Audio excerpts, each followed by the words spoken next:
Let's go ahead and get rolling here. Councilmember Stoker said that he was going to be a few minutes late. So we'll just kind of start with a little bit of an overbrief of what we're going to do today. Apparently Kate had an unexpected situation come up with a funeral that she was participating in and wasn't able to make it. She was talking maybe possibly joining us by way of Zoom, but yet we have not seen her. And Councilman Bloom's plans changed, so I'm glad to have you with us this morning, Councilmember Bloom. And there's Councilmember Stoker. Got his meeting in. This meeting number 2 for him today.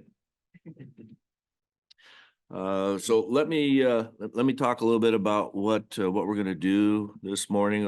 And through the afternoon. I'd like to make sure that we stay on task today. We're starting a little bit late, so we want to move things along and be respectful of everybody's time, obviously. As we go through the presentations of the departments, if you can make notes of questions that you might have, and then at the end of that department presentation, we can inquire, ask question, do a Q&A. Otherwise, if we ask questions during the process, we may not get to the end of that particular presentation. So with that, I'm going to go ahead and turn it over to Erin. She can give us a little Paul Harvey of where we're going with this morning and afternoon sessions. So Erin, thank you. Okay, so we're going to start this morning, give you a brief overview of the budget calendar here in a second, followed by the results from the survey that we had done. So we will have Ron here via Zoom doing that. Then we'll take a short break, and then we'll get into the department accomplishments for 2023 and kind of what we're working on for 2024. And the idea behind this, a little bit different than we've done it in the past, is to kind of give you guys an idea of what the budget is actually doing and what it has been doing in our current budget, and then what's continuing into the next budget cycle. We actually have quite a bit. We'll go into a short break, and then we're bringing up the strategic plan a bit earlier in the budget cycle. This time we have staff has gone through and revisited the bullet points. We'll go over that with you, all the changes that staff is recommending, and get your take on it. And hopefully we will have a publishable document by the end of this that you'll see at the next council meeting. Then we did have a request to review the city's vision and mission statement. So that will be something that we do and kind of wrap up the day. So let me start with the budget calendar. I gave you guys all a copy in front of you. As senior staff, we've already been working on this for, we've had a few meetings. We're all busy, so we try to plug our meetings in when we can. But we started in February with a couple meetings just among senior staff. We did the community survey in March, so we left that and then wanted to have this meeting soon after March so that we could continue on. So we're here today to try to nail down the strategic plan so it's ready to go by the next council meeting, and that really will give senior staff, when we're developing our requests, like we have that done, and so it's more of a guide for us when we are putting together our 25-26 budget. You'll see in here another change we're kind of trying to do is incorporate more of the supervisors and managers. We did that somewhat last budget cycle. We're going to try to do that a little bit more, and we have some strategic areas in here. I think there's like 4 meetings where we're pulling in the people that are managing and like get them more incorporated in what the budget process is and what the budget does.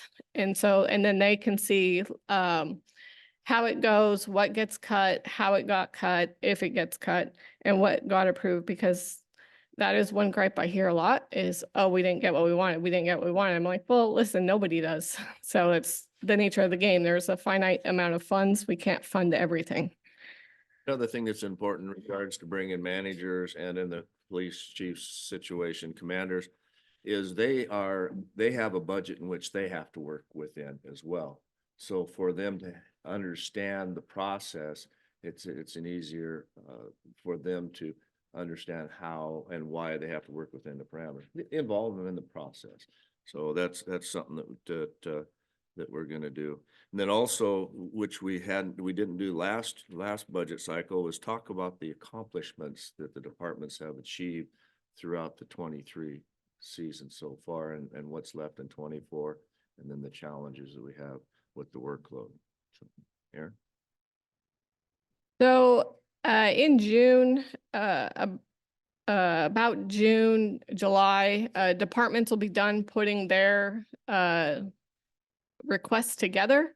I will meet and my team will be going through that and putting it in the document that you all see and that we present to the mayor.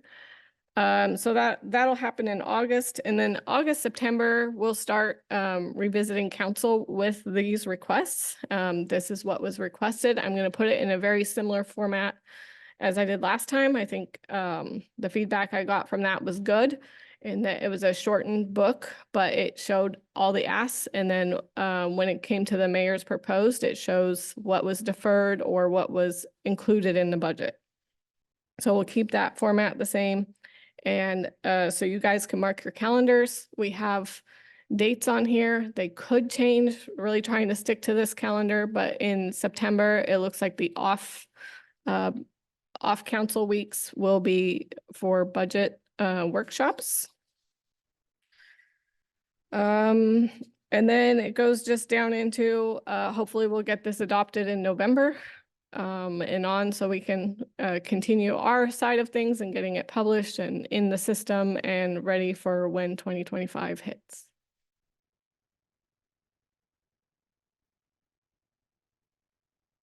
Okay, so with that, Eric, have you got Ron tuned up and on Zoom? We yesterday we went through a summary of the survey. Good information, almost double the participants as to was last year. So it's got a lot of good information. So we'll get him dialed up here. So while we're waiting for that, is there any questions as to the format of what we've got going on today, council? Question to Aaron? Are we recording? Yes. Oh, okay, I had to push my button or not, sorry.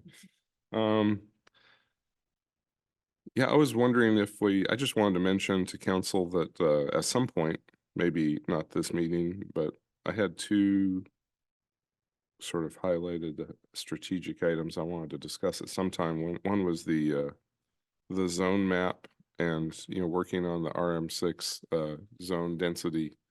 Maybe we can do that in our That would be Development subcommittee, that'd be perhaps. more of a standalone based Yep. on zoning, the questions that you have in regards to that. We're focusing strictly budget related and monies and dollars right now. And then the other one, but this is a workshop, this is my comment. Sure. Yeah, I just wanted to have a time to talk about the zoning map and then also the ordinance change control. So that we don't get pummeled with people coming in and wanting to change our ordinances on a regular basis without some time period between them. So just want to throw those two things out while we had the freedom to be in a workshop. And Thank we can discuss those in separate workshops. As I mentioned, we're focusing strictly budget stuff today. Yeah, understood. Okay.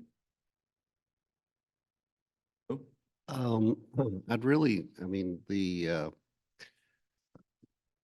levy issue that was before the legislature that failed about changing it from 1% to 3%.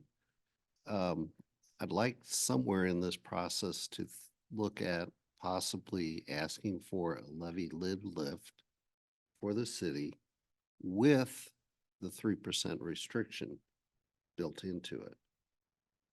And, basically, get the best of both worlds in that aspect, in that we could lift the lid to, full lid, but restrict ourselves to a 3% rise per year of what we could approve. And I think we could craft that type of budget amendment. Aaron's made a note of that, I'm sure, and we'll have further discussions within staff in regards to that I and mean, wait out. sure, exactly. Yeah, we've got to work a little bit further on that. I will make one short comment. We did discuss this somewhat in senior staff. One of the things was kind of the discussion was like, well, I think in order to ask for something, we need to get through the budget process and where are we deficient? So let's be able to show what the need is and where we're deficient. So I think that was originally where it came. Well, but I was thinking that we could also possibly in the next survey round broach that issue. Find Ron? Okay, very good.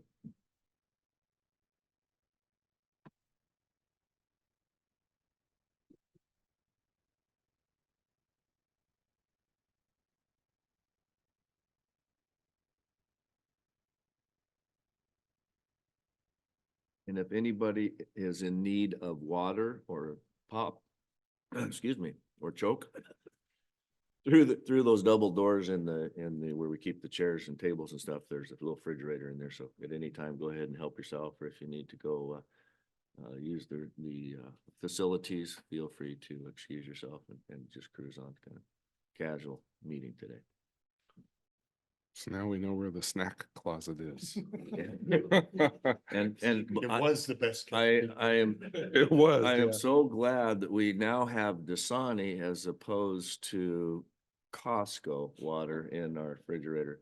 And now if we go to Roscoe's tap, we have Avalon water coming out of that one.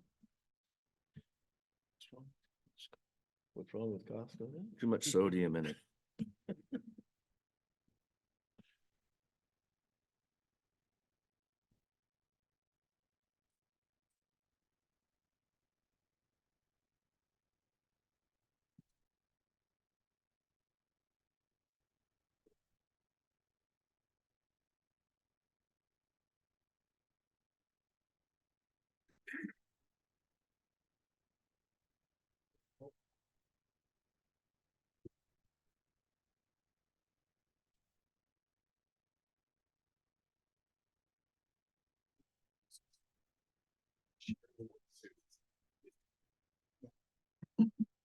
I have four.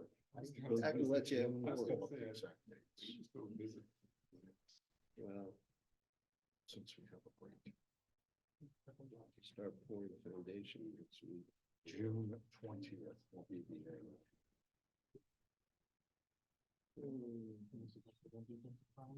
yeah. So it'll start on. Good morning, Ron. This is Brent. Can you hear me? I hear you perfectly. Okay, let's give a volume check here. So why don't you give me a check on the volume. We'll get you squared away in the chamber. Okay, can you hear me okay? Okay, that's much better. Very good. Well, thank you, Ron, for joining us. Much appreciated. I enjoyed your review of the survey yesterday with Eric and myself, and looking forward to you sharing this survey with the council, almost double the participation as we had last year. I think we're gaining on how we get the word out, and you have some interesting information in regards to how people participated, which was very informational as well. And so with that, Eric, if you have anything you would like to add, I'll go ahead and turn it over to you, and then we'll let Ron get going with things. I think I'll just turn it over to Ron. He's got a great presentation and I might have some things to share after. Council, do keep in mind if you want to make some footnotes, and then we can ask Ron the questions and he can go back and forth with his presentation as we see fit. So Ron, floor is yours. Thank you, sir. All righty. Well, anyway, it's a pleasure to meet with you all. Thank you, Ron. Can you hear me all right? Stephanie, is he there? Ron, try it again. Can you hear me okay? Oh, Nothing? I'm still trying. Can you hear me? we had just a bit ago. I was in, wasn't I? Nothing. No luck, huh?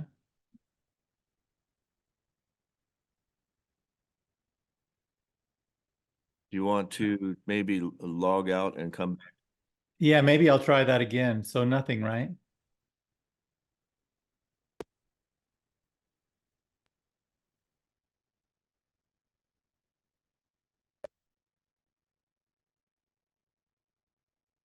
this was kind of like at the racetrack this weekend, they were losing internet and they would lose the timing line and we'd have to reboot and so they don't have very good internet out there and there's some things that they need to work on with the big race coming up with ARCA here midsummer. Okay, he's coming back in here.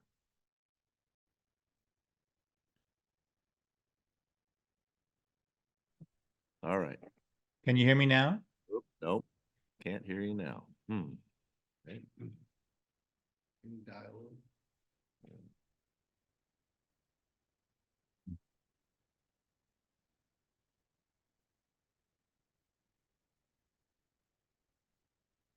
It may be our end, Ron.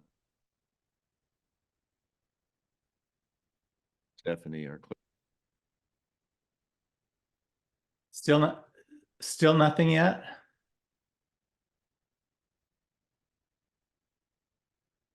You still can't hear me yet? oh, you're back.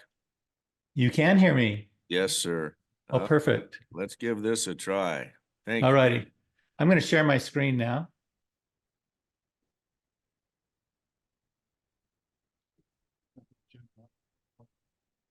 Can you see this all right? No. Oh, okay.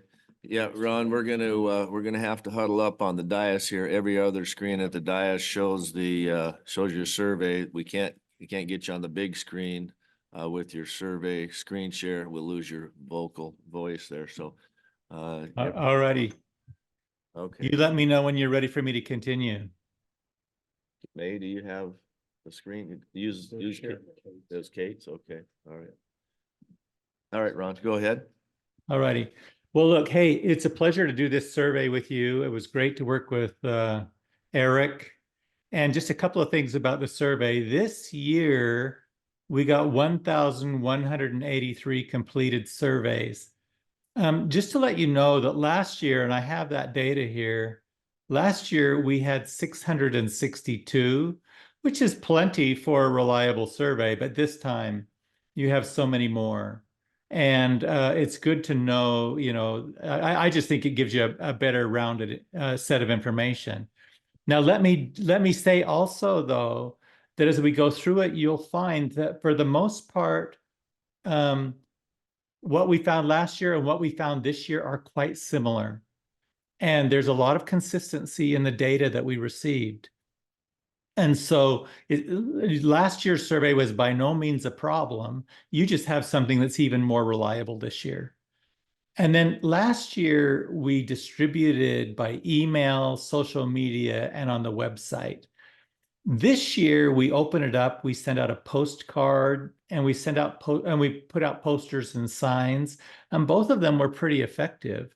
So we really didn't get any fewer email responses than we got last year. We just augmented it with other ways of getting feedback from people. And then just to let you know also, I did a double check to make sure that there were no duplicative surveys, you know, no cheaters. I went through and made sure by reviewing the IP address that everything was clear and clean, and that we didn't have anyone who shouldn't be in there taking the survey. And we had actually more surveys completed than 1,183. We had 1,201. But I did remove some people, not many. So what would that be? 18. I removed some people who said that their zip code was another zip code than you have in your city, or who said that they lived in a different town other than in West Richland, or who said that on the map they lived outside of, you know, the areas that we showed. And so there were some that I removed. And so everyone that is in here is from West Richland, and it was clear data. And I'll pause. Any questions before I move on? Ron, could you please talk about the IP address and the finding on that particular concern? Right. So one of the things I did was I checked for IP address to make sure that we don't have one person who went in there and over again said, you need to fix X, Y, or Z, right? And I checked that always for every city, and I did for yours. And we had one where there were 6. They were 6 from the same IP address. So I dove in deep to look at all 6 of those responses. And it must have been a care center, or it must have been the library or something, because everyone was quite different from one another. Their responses bore no resemblance to each other. And so I left them in. But in some cities, I have found a cheater and we've removed them. And that was not the case. Okay, thank you, Ron. The area of participants. So where did they come from? We have the large area here, number 1, 2, 3, 2, 3, 4, 5, 6, 7, 8, the areas normally going from the top to the bottom of your city. And that data came in almost identical to last year for the distribution. So we have good representation across your city. Also, you have pretty solid representation by age. You have a lot of younger people, a lot of people who are older. You have more females than males, which is always the case. Usually it's 60-40, so you have more males who are willingly participating here. How long have you lived in the city is quite distributed, so you can look at the data by how about the new people? How about the people who've been here a long time? We also have a good mix of those who don't have children, 51%, and those who do have children in the various age groups. And so 49% have children. In your case, 88% are white who responded. We do struggle, in truth, to get Hispanics and others to participate. But you do have quite a few. Like you have 12% of your population who came in this way. And we did discuss on the other council, we did discuss of changing that. Ron, you want to talk to the other, please? When I look at other, it's nearly always mixed race. And from here on out, I plan to put mixed race as one of the options. But you do have others as well. You'll have somebody say they're from the Middle East or something, right? But thank you. But it came in pretty good. Continuing on, would you refer the city to a friend? Your numbers are very strongly positive. 43% gave a 9 or a 10. 40%. I like to do the 2 positives minus the 2 negatives. And that gives you a score of 66. Just to kind of compare with the past, you might have an interest in knowing that. And by the way, when you get this data, whenever you see a little triangle on the left, you can click there and go down and see the historical numbers. And so that will allow us, when we do it next year or whatever, you can always kind of compare the past without burdening ourselves with seeing every page, but only when you want. And your refer a friend numbers came in nearly identically. 44 last time for strongly positive, 43 now. And your data is plus or minus 2%. So there's like no measurable difference here, right? Whenever you see a difference of 2% or less, it may or may not be a difference. And so just something for you to be aware of. And so your numbers are about the same. What about the direction of the city? Have things improved, stayed the same, or gotten worse? Are we going in the right direction or the wrong direction? Compared to other cities, are we much better, somewhat better, or somewhat worse, or much worse? And here your data is very positive. Many people think things have improved here. That's a very good improvement number, by the way, and better than we see in most cities. I'll show you that. Your gotten worse is pretty good, very few. And to have only 23% say things have gotten worse is not bad, especially when you have a number of people who've lived in your city for a long time. And usually always the old timers are a little more critical than the new timers on this question. Right direction, wrong direction is pretty good. And I'm going to compare to the past here and show you there's a slight change. So improvement has gone up a little bit. So from 35 to 38. So a good thing there. You made some improvements. On the other hand, right direction, wrong direction, it might seem a little bit contradictory. But again, I do want to tell you that this is still plus or minus 2%. So it might not be a real difference, but it might be, and I thought, and I have seen in most cities and towns that I've done research for this year, this is a particularly nasty political time. And citizens are riled up about a lot of things. And most of them have seen declines, even though their own city has done pretty well. And we're not seeing that much in yours. So I think you're weathering the storm better than most when it comes to dealing with just the political climate we're in. I looked at the direction of the city by the different areas of the city, the zones or areas. And there's a little bit of difference. Area 1 is a little bit lower here. Area 6, kind of in the heart here, is a little bit lower. But you're pretty solid throughout. But just be aware of those couple of areas. Direction of the city by tenure. This one always is the case where people who have lived in your city for longer tend to give lower ratings than people who have been here for 10 years or less. And we find that with you.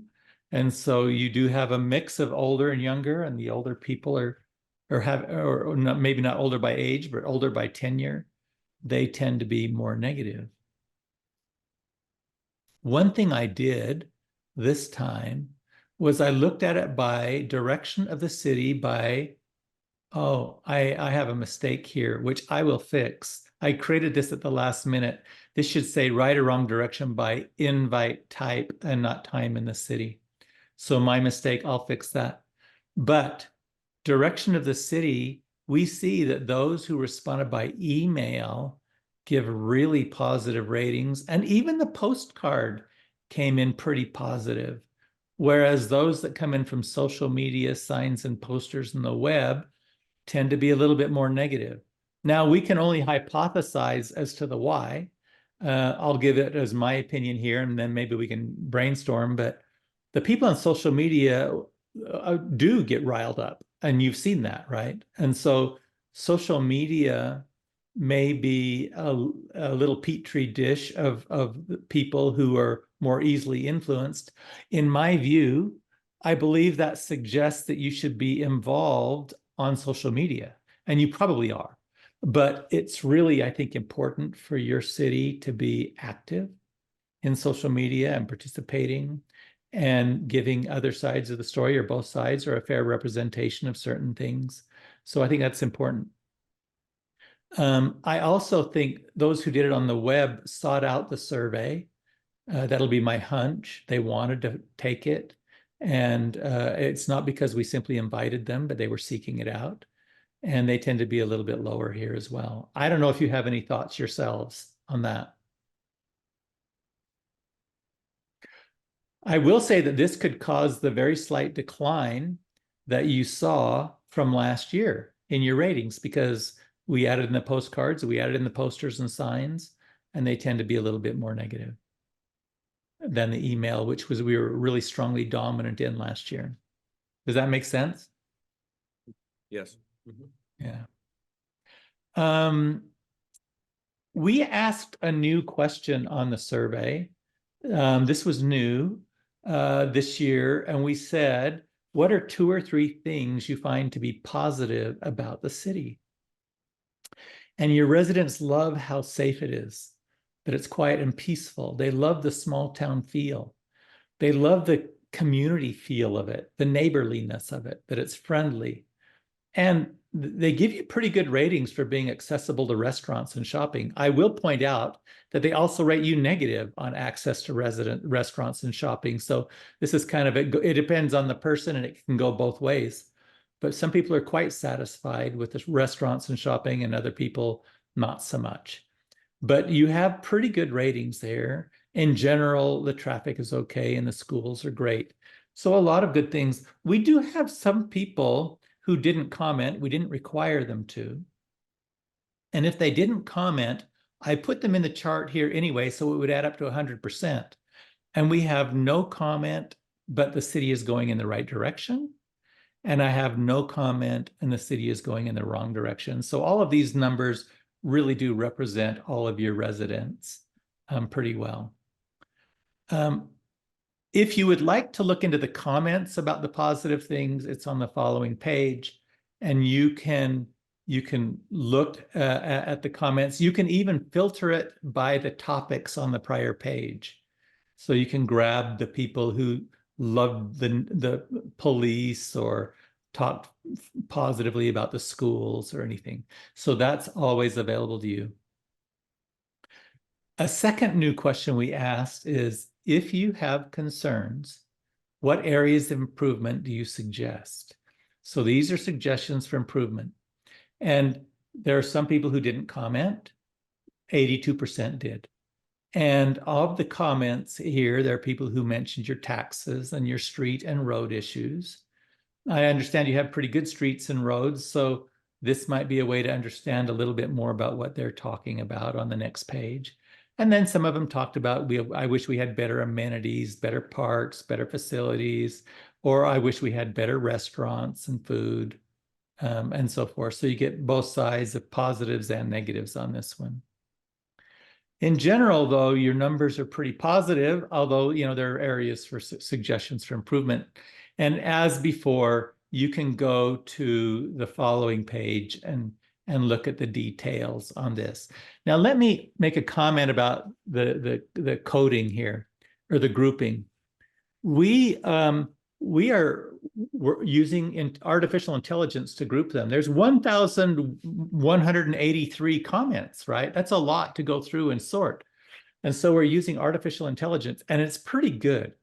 And as you go through a comment group and look at something here, you'll find that it's mostly right, but you'll occasionally find something you go, why is this in here? And I apologize for that, but it is kind of like the nature of dealing with a lot of comments. But most of them will be in here and they'll be proper. We now have a lot of cities to benchmark against, including yourself. And your refer a friend score places you kind of in the middle of some, and you're compared to other cities. You're, I would say, almost in the upper third, compared to other cities. And let me just say that there are some cities that rated higher than you, and I know who these cities are. And these cities are cities that are built out and high wealth cities. And so nearly everything in that city has been long since taken care of. And they're tweaking, they're refining.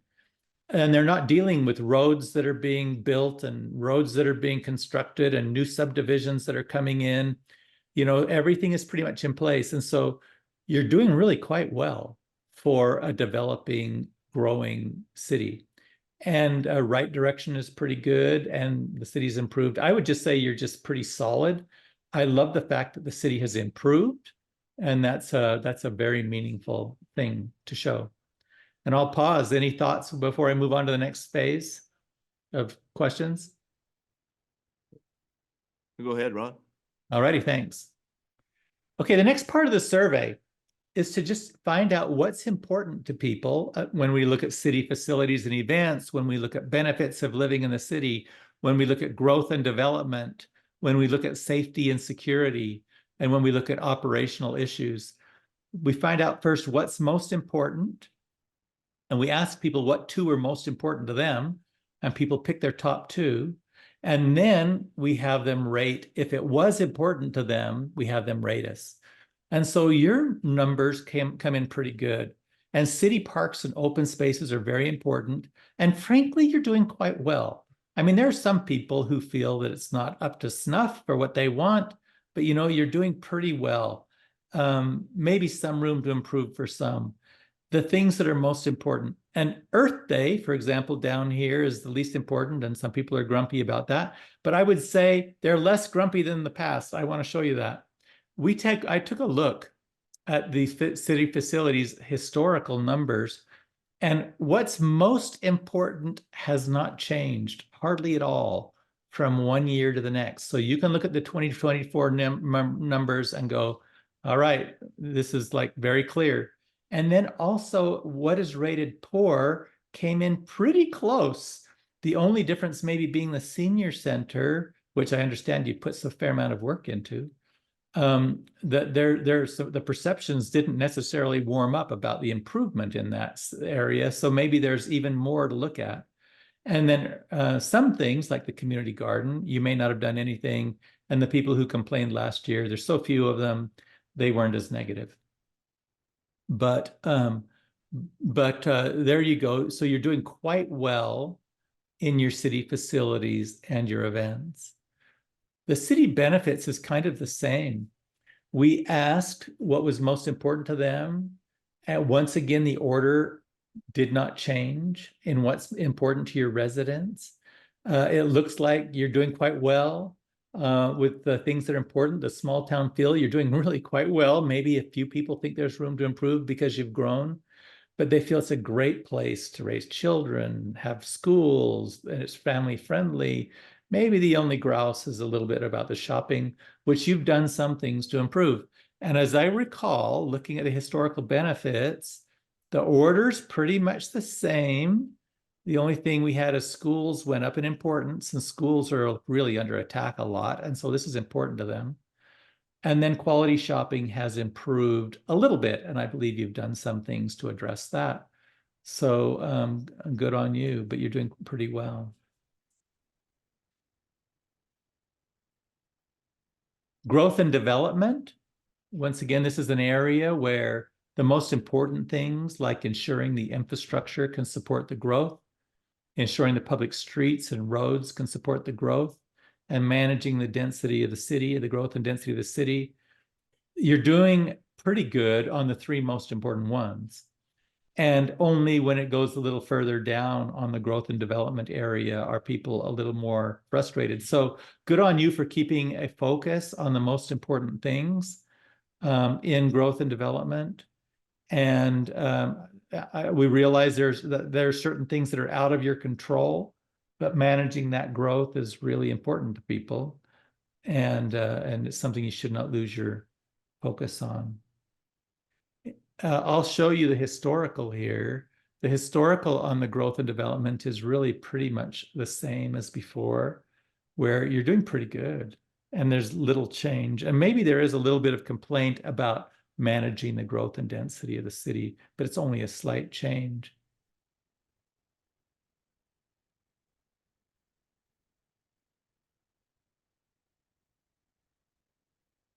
I am going to go to safety and security. Safety and security is a really big issue for people. In some parts of the country, they're deeply afraid of or concerned with the safety and security issues. In your case, you're doing really stronger or better than most places that I see. Crime prevention is good, important, and you're doing well. The police services, very important, and you're doing really, really well. Maybe some room to improve on your sidewalks. And safety patrols, that's always a wish just to have more of them, not a concern about them per se, but a desire for more. So you're doing pretty well on those. I read quite a few comments about traffic enforcement, and people were concerned about speeders and people driving foolishly. And you'll be able to read those comments yourselves if you'd like. But in general, you're doing really well in this space. Operational issues. These issues, maintaining and expanding the parks and the trails and maintaining the community's appearance and future-oriented city planning, those three things, very important, and you're doing pretty well. If there's anything maybe to focus on, they probably want to just make sure you pay attention to the parks and trails and pay attention to the planning, but you're still, those are among your strongest rated attributes. Water conservation, some people are concerned, but not very many, and so you're doing pretty well. Communications, of lower concern, maybe an area where you can do some things better, but I think in general you're doing well.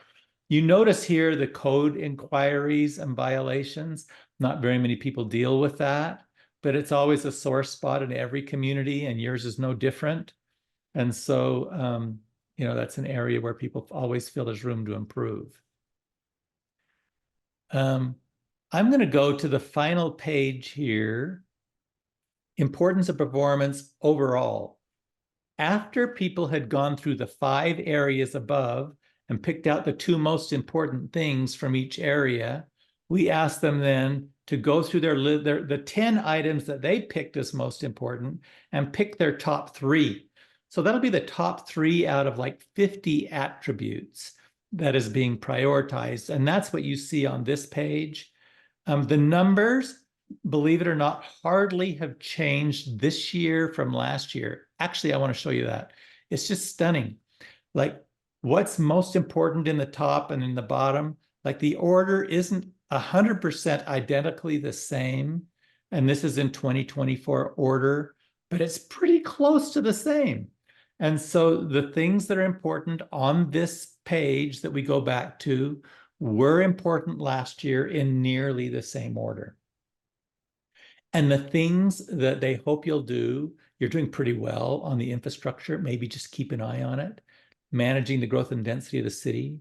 You're doing great with your police, schools, and fair cost of living. I don't know what you're going to do about that. That's a worldwide issue, you know, a national issue. But, you know, that's a concern. But there is in this list, attract new restaurant business is an area for concern.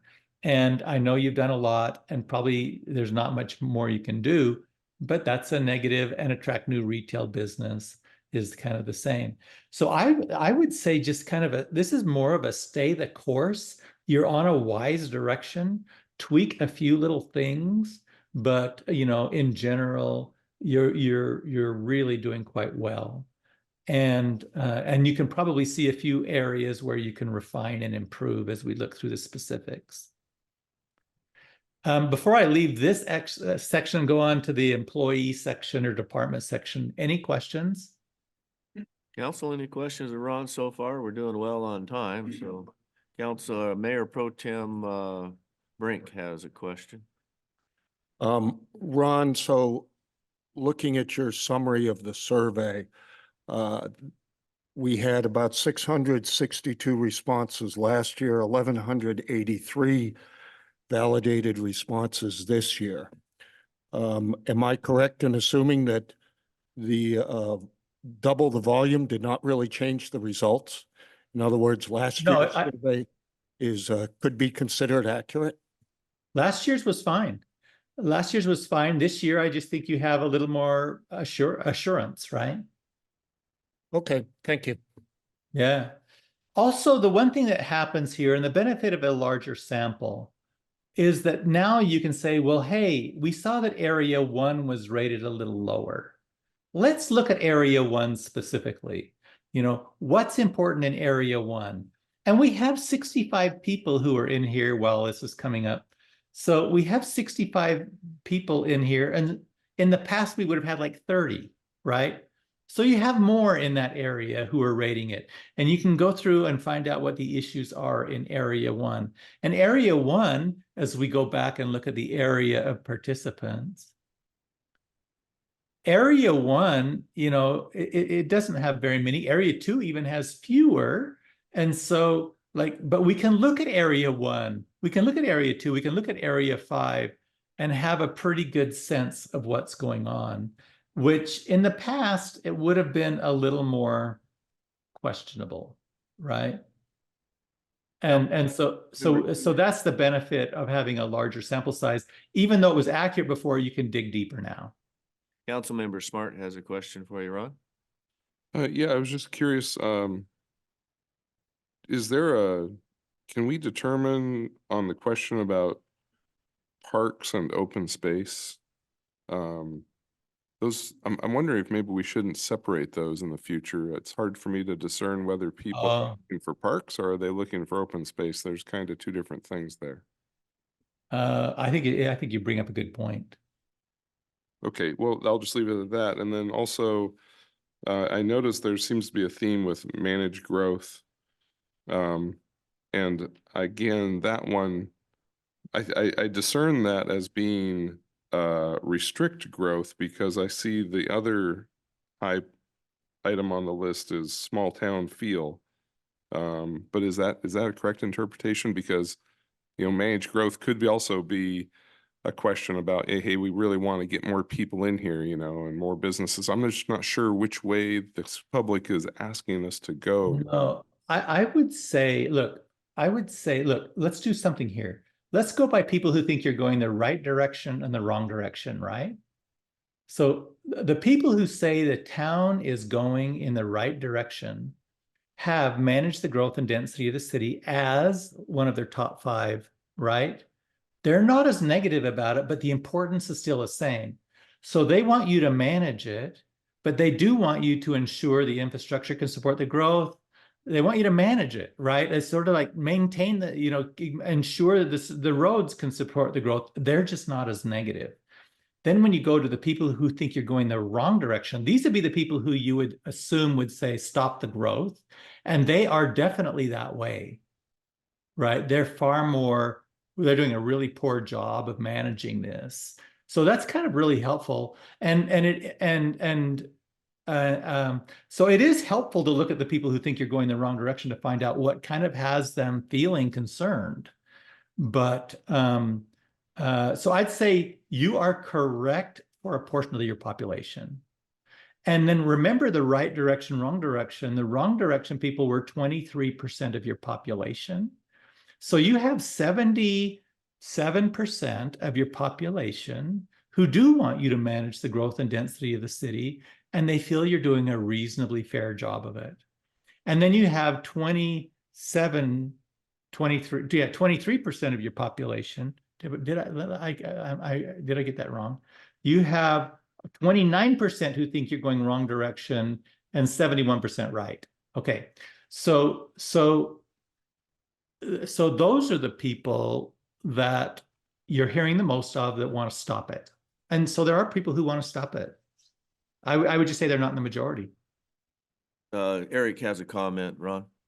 Yeah, thank you, Ron, for explaining that. It was very helpful and I think provided a lot of clarity to it. What I also wanted to point out too is that both of the going in the right direction and wrong direction folks also put as a priority for us, and we're not doing a very good job of bringing in more retail and restaurants. Well, in order to bring in more retail and restaurants, you have to have the rooftops in order to sustain those businesses. So it's kind of a contradictory, and I don't blame them for it. They probably don't understand the horse and the wagon compare, They can want it whether they understand or not. I mean, but you do need to have rooftops to provide those too. And so that's something maybe we could look at as a special question the next time we go around, as far as, give a little deeper dive on that to understand a little bit more, because it has been a consistent, hey, this is something that we feel like you need to be doing more of or managing better. And what does that really mean? Manage it, right? That could mean a lot of different. No, it goes a lot of directions. Yeah, really good I point. think that maybe we do a deeper dive next time on that with some specific questions. I'd like that. I'd like to see that comparison, just like you mentioned. I mean, my feel over the course of more than a couple decades is that, people move to West Richland. They like that small town feel. I'm wondering, are they really truly willing to sacrifice, the next fantastic Italian restaurant to keep the population low and the small town feel, or which way do they want to go? So it's a great outline of the question, and I'd like to see it dived in further. Yep. Yeah. Councilmember Bloom, I believe, has a question also, Ron. I have a comment Comment, okay. that, I really wonder, I mean, considering add more restaurants, we added 2 during this comment period. And so the question comes down to is maybe we could work with the chamber and our Facebook page to possibly advertise what restaurants we have because I'm not certain, people have their path through there. How many know that tried teriyakis down there? And Thai City, and actually sort of advertise what's available. Because I don't think people really see that. I So agree. That's certainly a Chamber of Commerce deal for sure. So we can have that discussion. David Fetto is making some notes because he's active with the chamber. And as far as the city ourselves, specifically promoting private industry can be a little bit on the sketchy side. So, but there's avenues that we can assist in the question. of how to get the word out. listing the restaurants wouldn't be as part of the response to this. As long as you list every other business in the county, in the community as Yeah. well. But no, I really, Dave, I think that would be a great thing to take up with the Chamber of Commerce. And I agree 100%. It's, a lot of people don't know what we do have. But one last real quick question to Ron. You mentioned IP addresses, 6 from one location were kept. How do, and I think I mentioned this before the survey went out. My household also, is one of these where there are multiple voters, because I've got daughters still living at home who are voting age. Were those canceled out if they No. had responded? No, Okay. each phone has a separate IP address, as does each separate computer. So. Oh, okay, so it's not the Mhm. internet. And then we do go through all of the comments very carefully. And when there are themes, like I can tell when you're going through them and you go, wait a minute, this is the exact wording. You know what I mean? Like, and I haven't seen that in your city, but I have in others. And then I've been able to check and find out that somebody was like, it was the same wording, Yeah, thank And, you. and so we cleaned it out, but that didn't happen with you. All right, excellent, thank you. Okay. Go ahead and continue on, Ron. Thank you. All right. We asked about a variety of basic services and how the service is. These were not prioritized for importance, but they were rated. And so, look, these are all pretty strong. I guess there's some people who feel you could improve on the snow, and maybe even a little bit more of improvement on the street and infrastructure, but in general, you're pretty good. And there's always people who feel that code enforcement can be improved. So you do have, some room to grow on some of these. By the way, some numbers are not shown, like if it's less than 5%, and you can just roll over it and see the number. And 3%. It'll be interesting to see what the code enforcement, actually, we need to change that to code compliance, Ron. The council authorized the employment of a part-time code compliance officer this year, so it'll be interesting. Really? As they get up to speed, how things look next year. I like that. All righty. So then we asked, look over the list of departments. We said, in the past 6 months, have you had contact with city employees or employees of city-run services? And we showed them the list, and they picked the ones that they had contact with, or they picked none of these. And so if they pick none of these, they don't appear on the list here. But we got more this year than we did last year. Last year, we didn't show them the list. We said, did you have contact? And if they said yes, we showed them the list. If they said no, they didn't. But this time we just showed them the list and said, did you have contact? And it helped because we got more people said, oh yeah, I did have contact with different departments. And that's good. So then when we look at the number of contacts, so 260 people indicated they had contact with the police, and they gave them a great rating. And 314 said they had contact with utility billing and finance, and they got a great rating. So you can just see, and I sorted this in order of very good, which is fine. I sometimes like to do it with very good and good, but they came out pretty similar. But you can see where everybody came in and where they're low. And I don't know, I think the city council is a tough area to be in anyway. I'm on our planning commission. I understand how that goes. I think we were at the bottom in my city. And code enforcement is also a little bit lower, but you have a lot that are doing quite well. And these numbers aren't dramatically different from the past, just so that you know.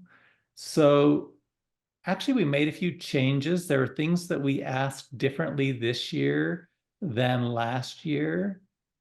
And then we have the ratings for each year.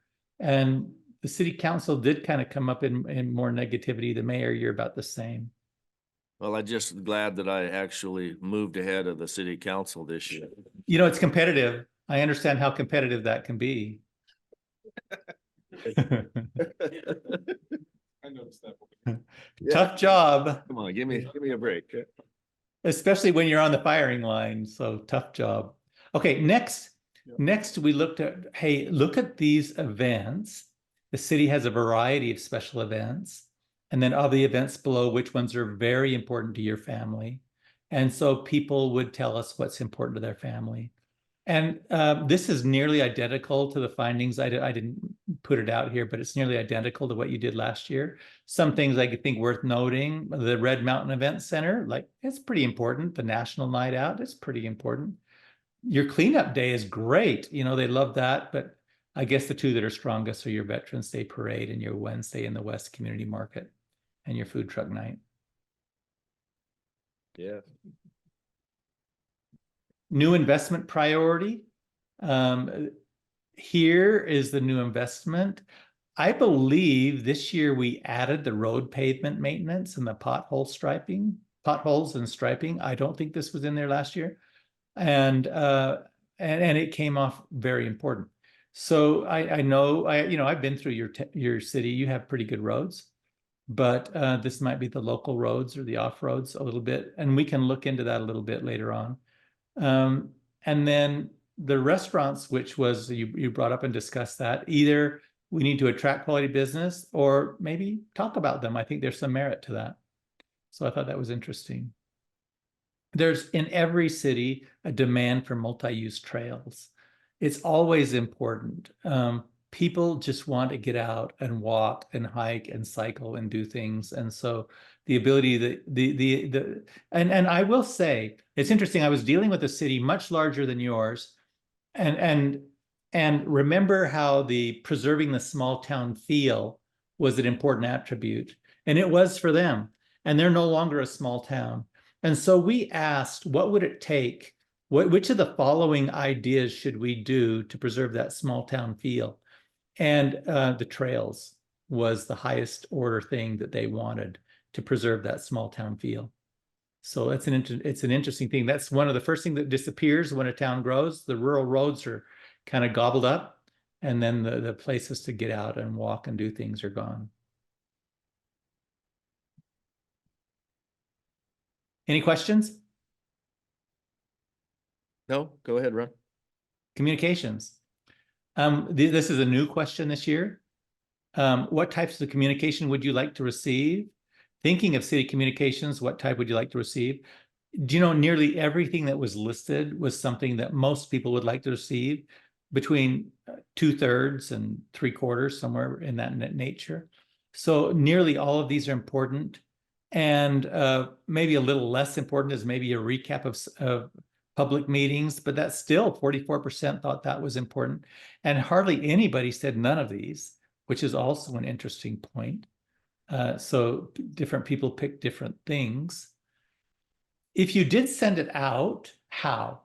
And an email was a common thing. The water bill was a common thing. And also just putting it out on social media pages and out on the website. So those are all probably channels you are using. And another interesting point is how frequently. Most people, I would say, are kind of like a once a month kind of a thing, or maybe a little less often than weekly. Although there are those who do want it frequently. So you have 32% who want it once a week or even daily. And then you have 62% who want it more often than weekly, but about once a month maybe is pretty close. And you have very few people who say never. But so communications, I know it's difficult to do, but it's very important to people.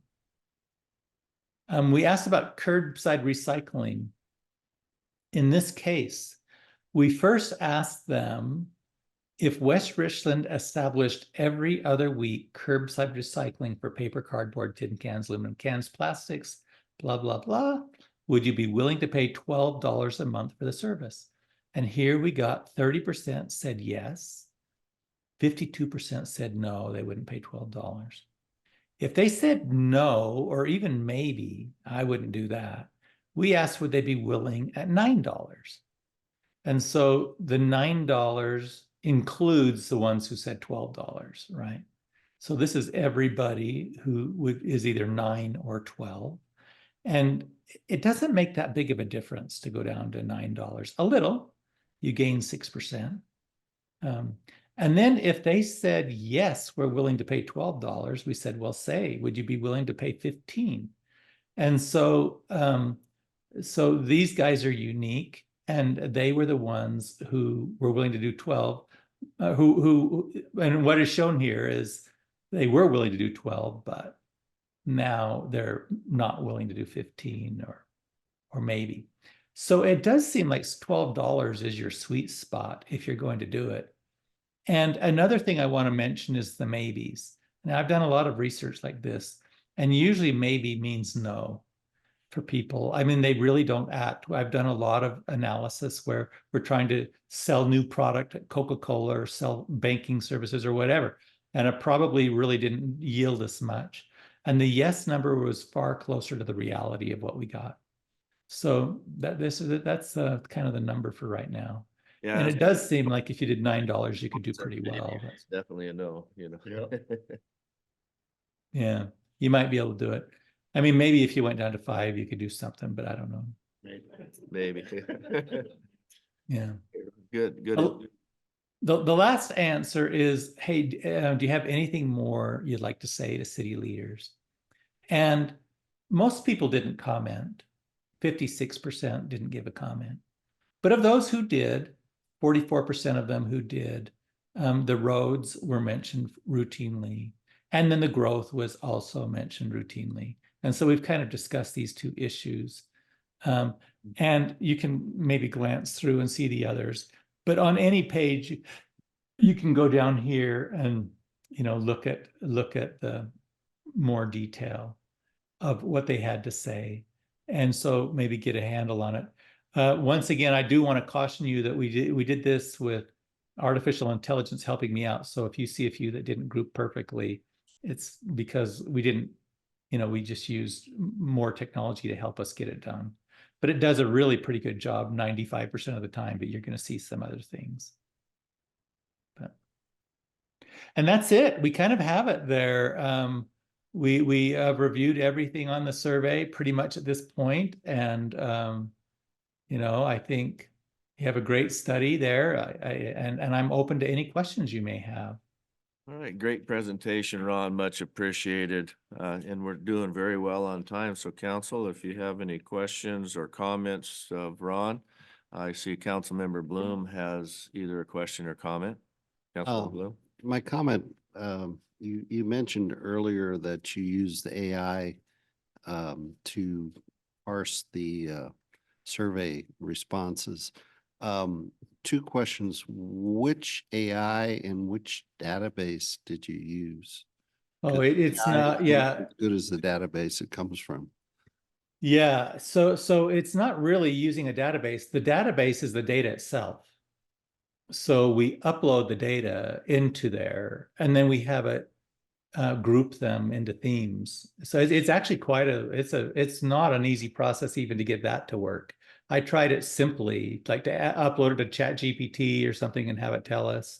No, it's not doing that. It's not grouping them according to something that it has in its own database. It's using the data that we provide, which are the comments themselves. And then it's just helping us put them into themes that make some sense.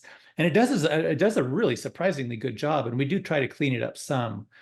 You know, I would spend easy 15 to 20 hours grouping them into themes when we just had 600 or whatever, you know, and just so that we don't multiply the inability to even do a study like this for you with a large sample size. We needed to find efficiencies, and that's how we did it. And it worked pretty good. I bring it up just as a caution, just so that you don't expect the world out of something that does a really good job, but doesn't do everything flawlessly. Okay, personally, I've dealt with 7,000 comments in past history, but I opted to use a group of people to do it and let them do it rather than Yeah, yeah, that's the way to do it. a yellow sticky program. All right. Councilmember Smart. Yes. Hey, Ron, one of the things that strikes me is that on these surveys, if you don't answer, you can't continue with the survey. And on a lot of the questions, it asks citizens, what would you like? This, or this. And there's not an option of, no, I don't want any of these. Put your wallet back in your pocket and and move on. And so people are forced to say that they want, more parks or better roads or this or that. And I just wonder if there's any value to giving them an option to say, no, None of these. we're fine where we're at. Yeah, because we do ask, you're right, in the city facilities and events, we say, choose the two that you think the city should focus on, right? Or when we're talking about safety and security, choose the two that the city should focus on. We could do that. And I've thought about that because, it does require an answer from everybody. I hear the comment all the time to just stop raising taxes, so people are very concerned about the money that they're having to shuffle out to the city in all the various ways that they do. And we don't really, as I look through the survey, I didn't really see an avenue for that expression of interest to come out. It was kind of a forced, you've got to select, swing sets or slides. Look, no, I think it's a valid criticism. So I can see it from their point of view. Like, I understand where you're at. And I'll tell you the reason why I've done it the way I've done it, and we can have a discussion about whether we want to change it. The reason why I've done it the way we've done it is because we're trying to use this as a decision-making tool for what you want to do. So we could easily put in a question in there about control the level of taxation in the city. And we could put that in there. And it's a good question to have. It's when we put it in there for cities, it's always high, just like you're saying. It's always a high attribute. And then nearly in every city, they say, well, they don't understand how difficult it is to contain. Well, so the council or whoever discusses says it's difficult, but it's very easy to put that in. I mean, go ahead. I believe council, I've heard this over and over again in our discussions over several years now, this question in our minds, we always want to find out from citizens, like, do they want a new park and are they willing to pay for it? It's, and so obviously everybody wants a new park, but we really don't know, like, are they willing to sacrifice? Do they want their taxes to go up? Or do we want to encourage another 4,000 homes to come in to bolster our tax base and maybe threaten our No, I hear where you're at. small town environment? Or are they willing to just pay a little more on their utility taxes in order to keep the town small and still maintain it? I mean, this is a huge issue. It's a big question. Look, I don't want to skirt around your question. Like, it's a really good one. There are two different kind of questionnaires that we typically do. Well, not two different, like we do multiple ones. But this question is trying to find out broadly across the town or the city, what are the priorities and where do we focus? And so we've tried not to allow people to scoot out and not give us some priorities. So that's the reason for this one. A follow-up survey that we do for many surveys goes into depth into the things that people said they wanted, like the parks, just like you're saying. I'm working with a neighboring town from me right now. They looked at their survey from last year and they said, all right, these were the 5 things that people said they wanted, but they are not willing to pay for them, or they are, right? They weren't sure if they were willing to pay for them. And so we have designed a survey that kind of presents the reality of what the cost is likely to be and kind of the reality of what the city has in mind if we do something like this. And then the features that it might contain, the good and the bad. Like we even talk about the pros and the cons.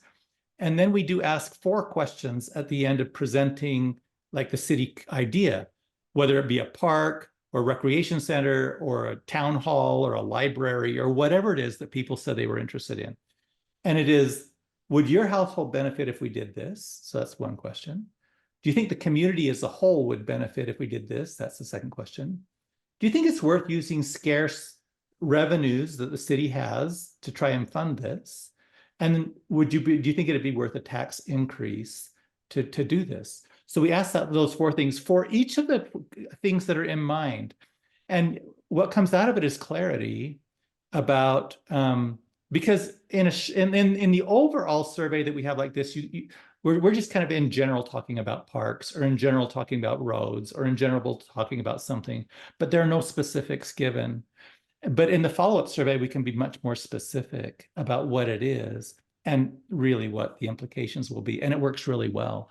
And so if you are interested in that, I could show you how that works and we could entertain that. Eric has a comment or a question?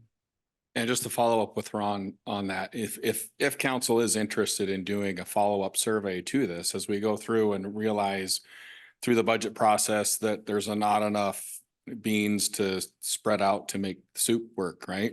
That we need to bring in some more beans, then we can come and talk to Ron about putting together that follow-up survey and say, okay, citizens, we heard you in your survey and you wanted, the roads to be improved or the parks to be improved, or, those were your top priorities on what you wanted the city to focus on.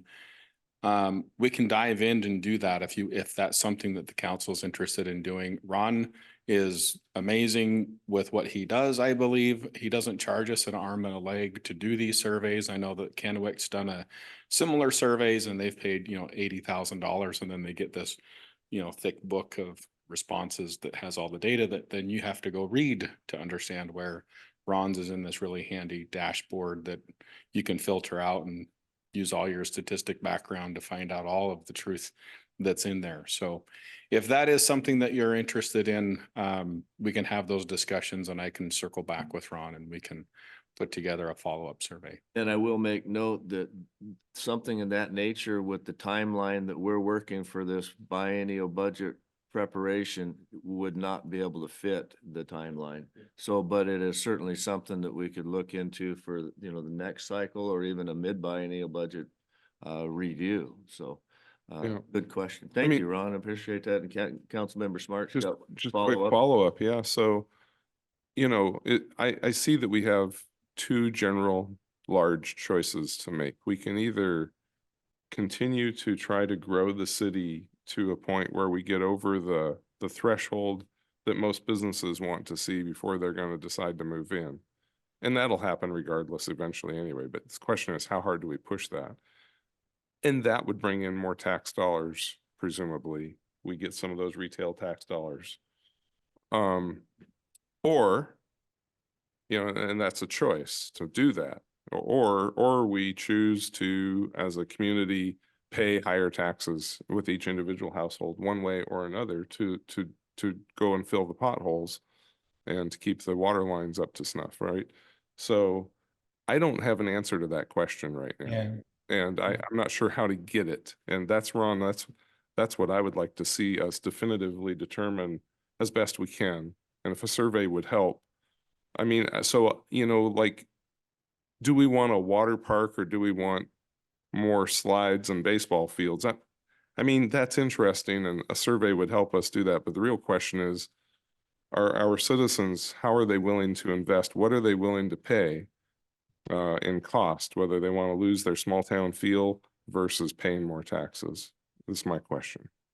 And then I've got Councilmember Bloom has got a question or a comment, and then we have Mayor Pro Tem Brink, and then we're going to be real close to our timeline back on schedule. So we want to make sure we're there. So Councilmember Bloom. Yeah, my question, you made the comment about the yes, no, maybe. What's the, we sometimes ask strongly, somewhat neutral, some less, when we have 5 options. Is it better for us to get clarity of just having 3 responses? No, I think 5 is typically the one I use as well. we had a fairly long description about something here, and so I went with a 3. Both of them have merit. But a 5-point scale, like some people use 7 or 9 or even 11-point scales, but a 5-point scale seems to be quite reliable, and it's the one I typically use. In this one, I did simplify it. Boy, you caught me here. I don't know that I have a really strong reason for. I could have done a 5-point scale, but let me tell you the truth. The truth of it is when we have a 5-point scale, usually it's just the top box that comes in. You know, it is the top one, so it would have reduced your even the positives a little bit. So I think this gave you a little bit more benefit of the doubt on the positives than you would have gotten with a 5-point scale. That would be, yeah. I'm just from your experience, that was my question. Yeah. Yeah. No, I think that this gave you a more lenient yes Okay. than you would have gotten with a 5-point scale. Thank you for that explanation, Ron. Mayor Pro Tem Brink? Just a comment. I think that Councilmember Smart posed an important question as to funding and so forth. What direction do we go in? But I'm not sure that the results would be something that would be a surprise when we look at the recycling and not just being willing, the majority being willing to even pay less than $10 a month. But it is an important question. It's the answer we need. Yep. Okay, Ron, thank you very much for your presentation. Great information. Look forward to seeing it back to the staff, and then we'll get it online and make it available for everybody to see. So thanks again, Ron. We'll be in touch. Much appreciate your time. You have a great afternoon. And my pleasure. Thank you all. All right, with that, council, we've gone right 2 minutes early today, so we're going to go ahead and have a 12-minute break. God bless America.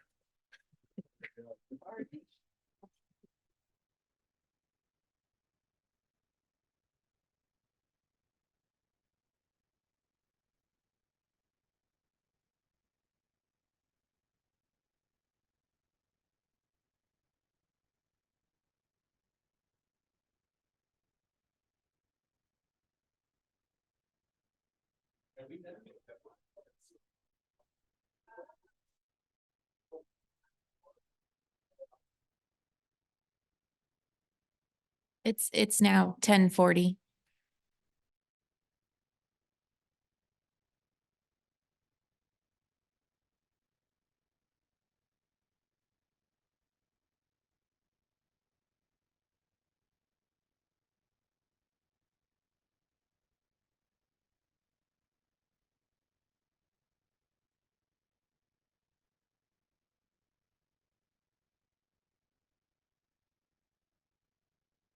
All right, thank you, Stephanie. Our timekeeper gave us 2 minutes plus. Actually, she's right on time, boy. Thank you. Okay, we'll wait for May to get back in. She'll be right back here shortly. And then we're going to move on to department presentations and the 2023 accomplishments, as well as what we look like with our 2024 workload and the ongoing projects that we have. Yes, Councilmember Bloom. Just one quick question. The link to the survey results, is that out on the website now? After the presentation today, we were going to go ahead and he like he said, he had a couple of things he made to tweak. So we'll Okay. get a final version, review it in staff, and then make it public. Later this week. Yep. So with that, Eric, go ahead. All right, thank you, Mayor. As Mayor said, we're going to be going over what we've accomplished and what we're going to be working on over the rest of this year. You can see there the Community and Economic Development Department's mission statement. We really strive to help facilitate a lot of the growth and development that happens within the city and manage that growth. So there's great feedback through the survey as far as what needs to be done there and how we need to be working on that. So next slide. So going through this list, over the past year and a quarter, we've been busy working on a lot of different projects. We were able to wrap up the parks plan and the parks O&M plan, middle of last year. What's not on here is the still developing Lewis and Clark Ranch Master Plan. Well, it's very at the end, but I'll get into more details on that. We have been working on that. We haven't really given you guys an update yet because there hasn't been a whole lot to update you on. And I'm hoping to provide more details in the coming months. While single family residential development has cooled in 2023, multifamily units jumped up to 92 in that year. This year, we have seen a 315% increase year over year with the single family homes. And I would like to just point out that that's within this first 3 months of this year, we've seen that increase. And I'm putting the blame on that, which is a good thing. And a bad thing is the energy code update. A lot of people try to beat the energy code update because the new building code requirements that energy code adds significant cost to new single family homes. And I'm not going to get into that because that's a whole day's worth discussion. But a lot of the developers decided they wanted to beat that. So they put in and built and vested their building permits to that prior code. So I'm not expecting a whole lot of new building permits coming in the rest of this year, but that's still a significant jump from last year to this year with new single family.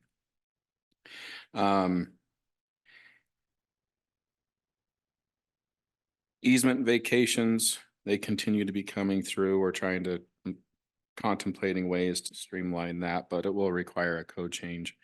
We had one rezone request from Habitat for Humanity that came through, and I've already been pinged by the neighbor just to the north of him to do the same rezone. So we may be seeing that application come in later this year and be processed.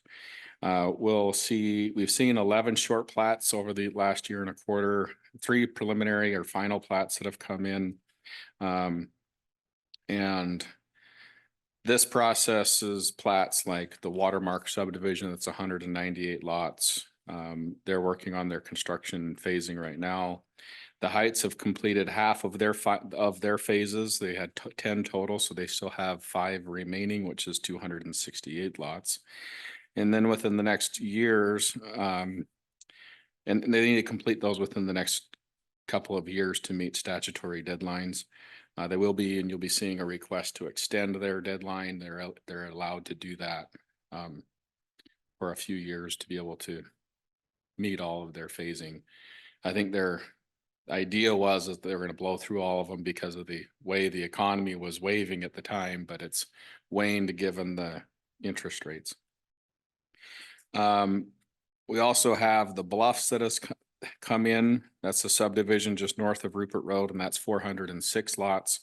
And the Grove, which is 80 lots. You're going to see more residential growth continuing to prosper here in the city of West Richland, which then turns to the commercial development. And as you see, we've seen some increase in commercial development. When I first started here, there wasn't a whole lot going on. Since I've been here, we've had several new commercial developments come in. We've processed 6 new commercial developments over this 2023-24 timeframe and continue to see more demand and interest for that commercial. I imagine that as the Richland School District goes out to bond, and my understanding is that's going to happen this November. If that happens, that will definitely push for quite a bit more commercial development to come in. I believe that the rest of our Belmont lots will have a lot more commercial pressure on them. And I've talked with the Alexanders, and they're going to be looking at their commercial properties that they own along Keene Road as well and developing those. The rest of this year, CD is going to continue to process the applications we receive, work towards finalizing the Lewis and Clark Ranch Master Plan, and per state mandates, we get to kick off the periodic update to the comprehensive plan, which will require us to comply with some new state laws that impact our zoning codes. Looking at to the next biennium, I'm predicting the continued growth in residential as interest rates continue to decline. and commercial will continue to gain speed, especially as that new high school is.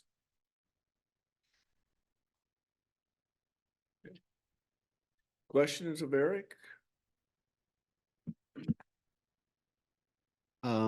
I attended the Conservation District meeting last month. There's one tomorrow. Since they purchased a lot across the street, and I just wondering how we're doing on sale of the lots that we have. The restriction on getting the plans into you seems to be, let's just say they were a little bit naive about how long it was going to take them to actually come up with the estimate, et cetera. So our current restrictions we place on the sale, is there leeway for that? I mean, I believe they will move forward. I'm just not quite sure they're going to meet our timeline. Yes, so I believe almost every developer that's come in and purchased the lots from us, we've brought back hey, they're going to be kicking the can down the road a little bit. As long as they're showing full intent of moving forward and they have progress being made.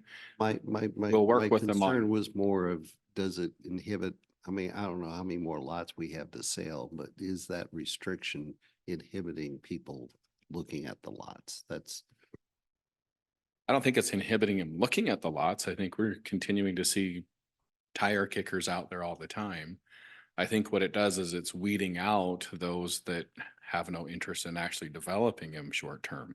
So yes, I believe you're not getting as many offers, but I think that's in the best interest of the community because we want to see things happen with these properties. That's the whole intent and purpose of that I've been communicated to on these purchases and sale agreements, is that we don't want to just sell them to someone that's going to turn around and sit on them as an investment piece of property that they just let continue to build and grow. Otherwise, I think all of the properties would have been sold with the idea of the high school being built, and someone would have just sat on those to wait for that high school announcement to be made. And then they would have started selling them because that would have immediately increased the value of those properties. So I think it's still wise for us to continue to have those timelines. And I think would be also wise for us if they come back and say, well, these timelines are too stringent for me. I'd like these a little bit more leeway, that we be more lenient there. I think we did lose a sale because we came back and said, no, let's meet them halfway here. If we would have just accepted it carte blanche, I think we could have had Brucci's was the buyer that was looking at locating. So I think if we're understanding and more willing to work with them when they come in and listen to our real estate broker's advice and take his advice a little more seriously, I think that'd be prudent. My second question is on the plethora of single family permits. Are those the two major plats that we have?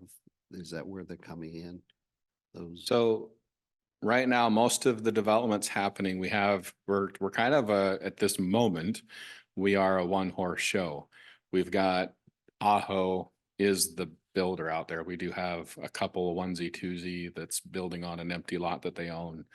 But most of our development is coming in through the heights of Red Mountain. However, as I stated, we're seeing the Bluffs subdivision that's going in north of Rupert Road. I don't know who the builder is going to be there because Aho still has 5 phases left in the heights. I don't think that Teagues LLC is going to be necessarily myopic in their approach on who they sell to. I think they may open the door a little bit more. That's an assumption. I don't have certification on that part.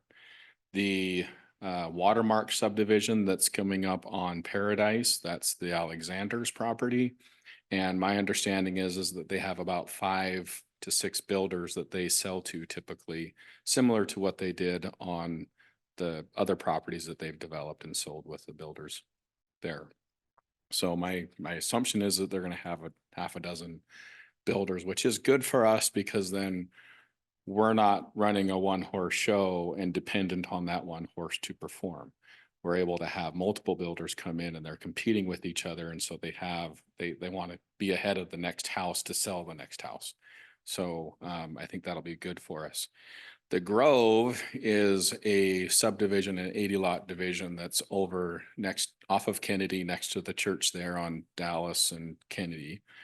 Just behind it, there was an orchard. That orchard's been cleared. The land is there and they're doing townhome development.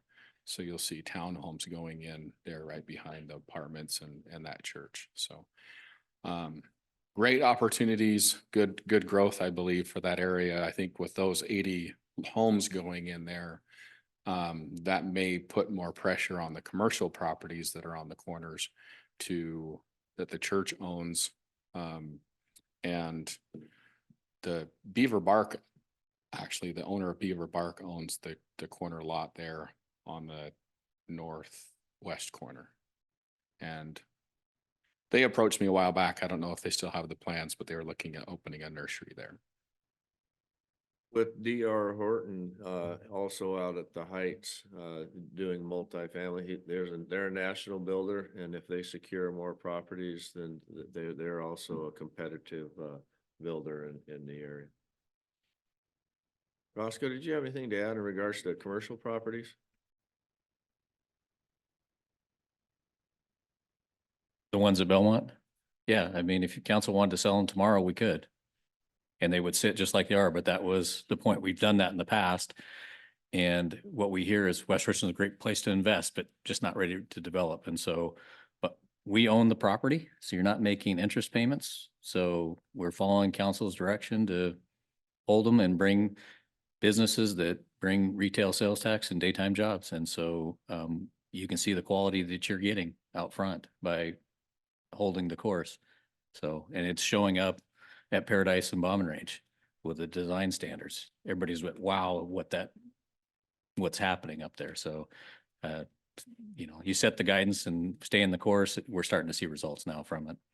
When we did when the state came through and did the mill and fill on Van Giesen years ago, we brought everything up to international fire standards, fire hydrant survey, stubs for sewer, water, all the above, and all of a sudden there was a flurry of commercial or of real estate activity of people coming in and buying up that property that we're going to put a business and we were going to do something, right?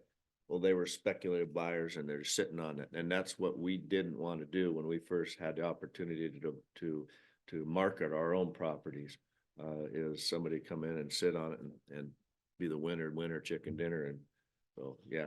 And the design standards, you're spot on.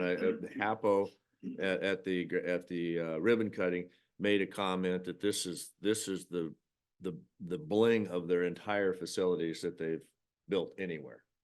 And so council adopting those design standards, it's paying off, and it just is the way that we need to stay the course, as Roscoe said. So I commend you for not rolling over to commercial pressure of people making big bucks and leaving us in the weeds. No, I'm not saying it was wrong. I was just concerned about, it inhibiting. There seems to be a little bit more activity. We get a monthly, I believe it is, from our broker, update of the activity of the properties, and it's picking up a tick. So that's encouraging. I think everybody realizes that the economy and interest rates are what they are, and if you want to move forward, you got to go. David might have, Councilmember Fetto may have more insight in regards to that, because that's his game. So what's your thought as far as that particular field to play with the economy? As far as, rates driving construction, the Tri-State market hasn't really slowed down. I mean, housing is slowed slightly, but not what the national, media is talking about. Housing market fall apart. Average days on market for the Tri-Cities has gone up slightly. When I say slightly, going from, it's about 43 days time on market, which is still a fast market. The one thing I was going to say, though, on our commercial properties, though, if November comes, and the voters pass the new high school, does Rob foresee an increase in property values on the corner? And if so, will we do another appraisal and reset the prices? Pretty close. That is something that's on our radar to look at when it comes. I have had conversations with him and we will be taking a look at that again once the voters do pass that, and if it does have a significant increase in property value. My presumption is that it would, but it may not happen until the school is under construction or open, that it might have that effect. So we're paying attention to that for sure, and we want to make sure that we're getting the best value out of the property as we can, both with price and with the end user. Yeah, just right now, everybody's speculating the high school's going there, but if it passes and they've already done the design work, I gotta imagine that puts a lot more pressure on the value of those lots to get people. We might see kind of like you said, with the changes in energy code, the ballot comes out, that passes, we could see all of a sudden an influx of at least people wanting to kick the tires on that piece of land. On those, what do we have, 5 lots left? 6, yeah. 7, with the 2 across the street, right? 3. Thank you. All right, well, we're gonna be challenged to get Roscoe in a half-hour time before lunch, so take a deep breath, sir, and the floor is yours. Sounds good. Yeah, they told me I couldn't have the afternoon and they put me purposely before lunch because they know I won't miss lunch. So I'm going to kind of highlight it. A lot of this stuff that I'm going to go through doesn't just touch Public Works. A lot of the same stuff that you just heard from Eric's department with development comes through Public Works on the infrastructure review. When I go get a grant for Public Works, it isn't just Public Works. I'm then giving more to planning to do the permitting. I'm also then pinging on finance while we manage the grant with the agency, they have state requirements in accounting and paying the bills. So we're hiring another consultant. So it pings everybody, or I'm bugging Selena for another body, which then needs another computer and cell phone that Brad's got to deal with. So a lot of this stuff touches everything in the other departments and has an impact. So I'm not going to go through the mission statement. It hasn't changed for I don't know how many years, but it's the same type of thing we do. Next slide. So mine's a little different. It's a little easier for me to fit the format of our SFA. So I broke it down. And you all should know what SFA 1 Goal 1 is, right? We'll have a test. These are economic development partnerships that are specifically that we've done. This is just in 2023. You can see the big one was a cooperative way project. Again, not just Public Works, that's community development, getting with the Department of Commerce. Eric and I went over and did the presentation to save them about $450,000 on their infrastructure that was able to woo Bettinardi Aid to come to the city. They're going to start construction, I think this fall is what they're shooting for. And they're not just doing their headquarters. They're going to bring the full, they were going to do it in phases. They're doing it all at once. That means daytime jobs will all be here and the retail sales tax will fall off those transformers and everything else they buy. The other big one is we had that water sewer development agreement where the Lewis and Clark Ranch paid for 1,000 water sewer connections up front. That was a nice Christmas check that came in the mail, a little over 6.6 million. We do a lot of mitigation agreements. And again, today we may not, an 8-inch water line may work, but I know in the next 20 years that needs to be a 12-inch. And so we partner with developers to upsize these lines. So these things, it's a lot cheaper to pay the difference between an 8 and a 12-inch than to go dig up the road and replace it with a 12-inch. And so we've been very successful in doing that. So we did one with that. That's actually putting a line into a new reservoir that'll be built there on Belmont as part of that watermark development. A lot of TIF agreements. These are, again, getting arterial roadways built. The developer is responsible for the rural portion. We pay for extra widening of asphalt and a little more storm drainage, but the curb, gutter, sidewalk, streetlights are all the same, whether the same spacing. And so again, it's a savings for the city to sign these transportation impact fee agreements.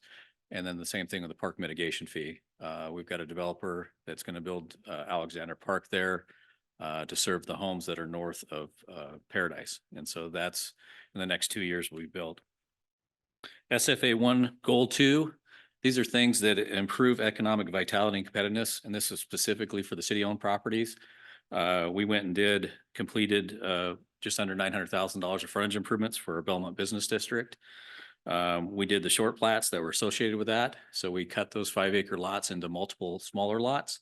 Again, the concern from council that we heard was, we don't want to sell somebody 5 acres and they go use a ½ acre or an acre for the business, and then they can go subdivide it and sell it off, and we lose control of what goes there. So that's been productive. And then we did a boundary line adjustment on the industrial zone property. That's the old railroad right away, or railroad corridor west of the police station. So we completed that, squared up that lot, and that's currently being marketed as light industrial and generating interest for that property.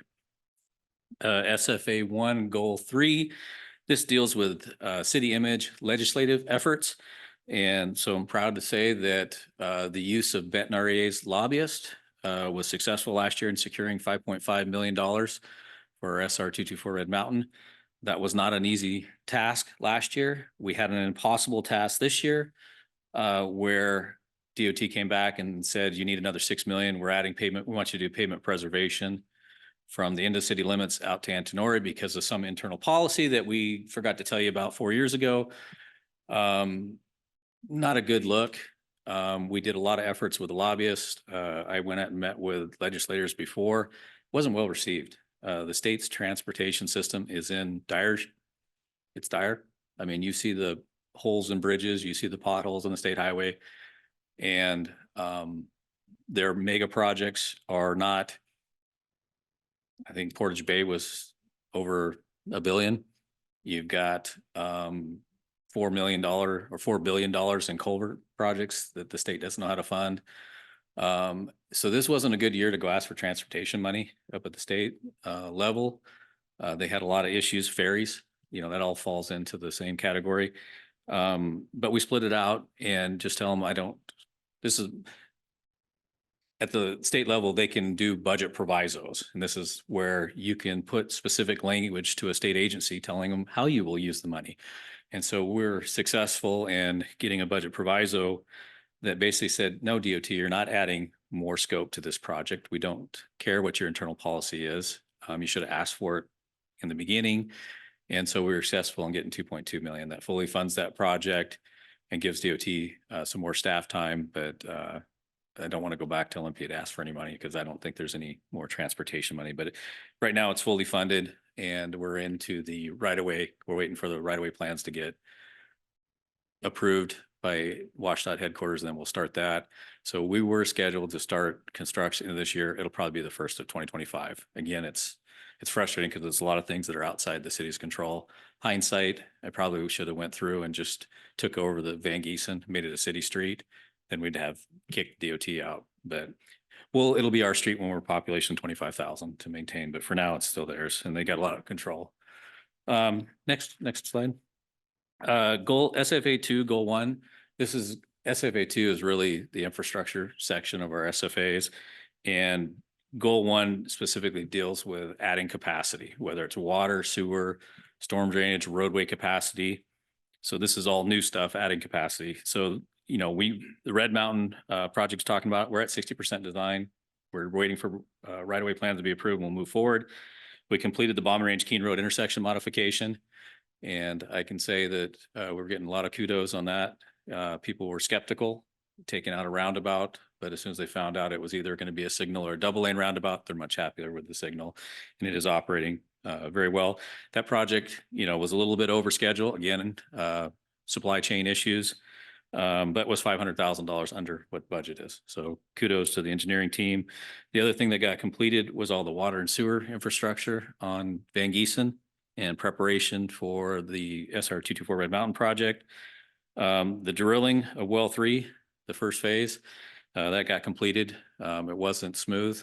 A lot of problems with the well driller, liquidated damages, you name it, but it's done. Same thing with well 2, that got completed.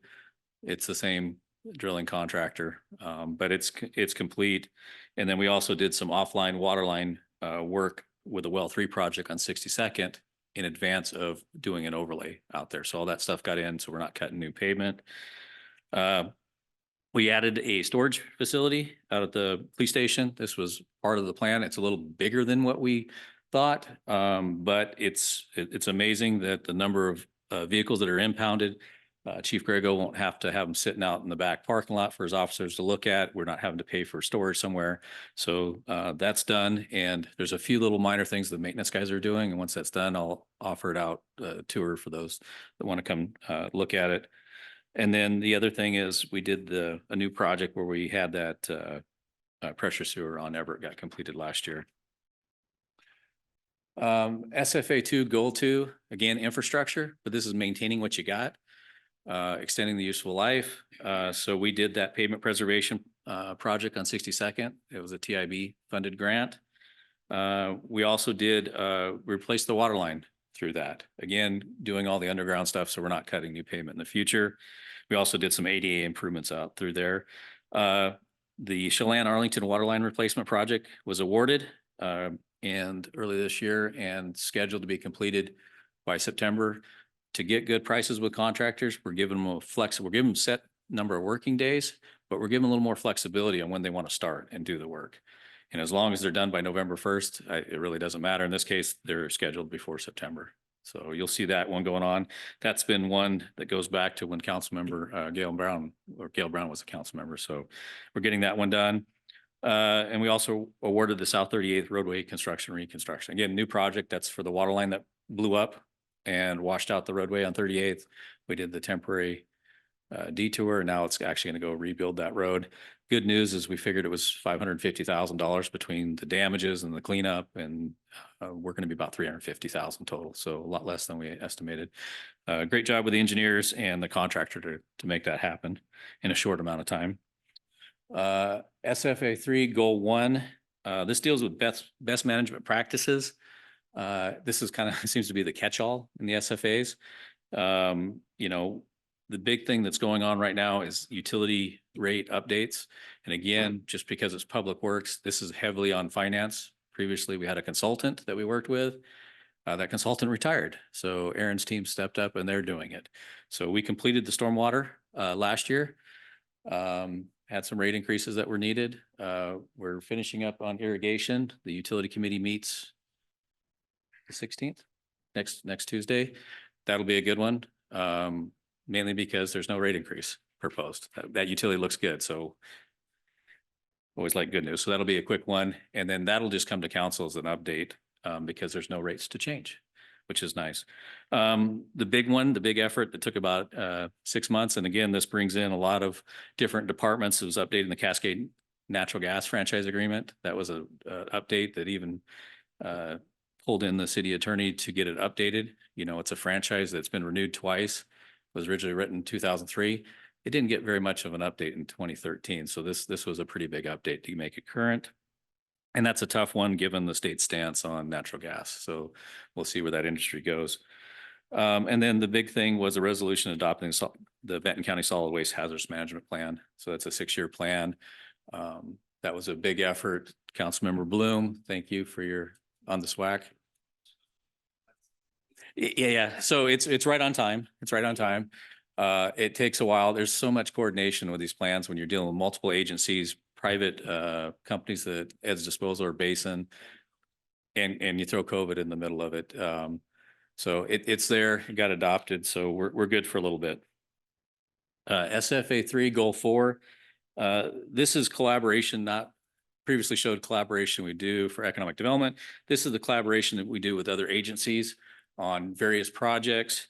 Again, rather than spending, city can't afford it, so we go find partners and figure out ways to get things done.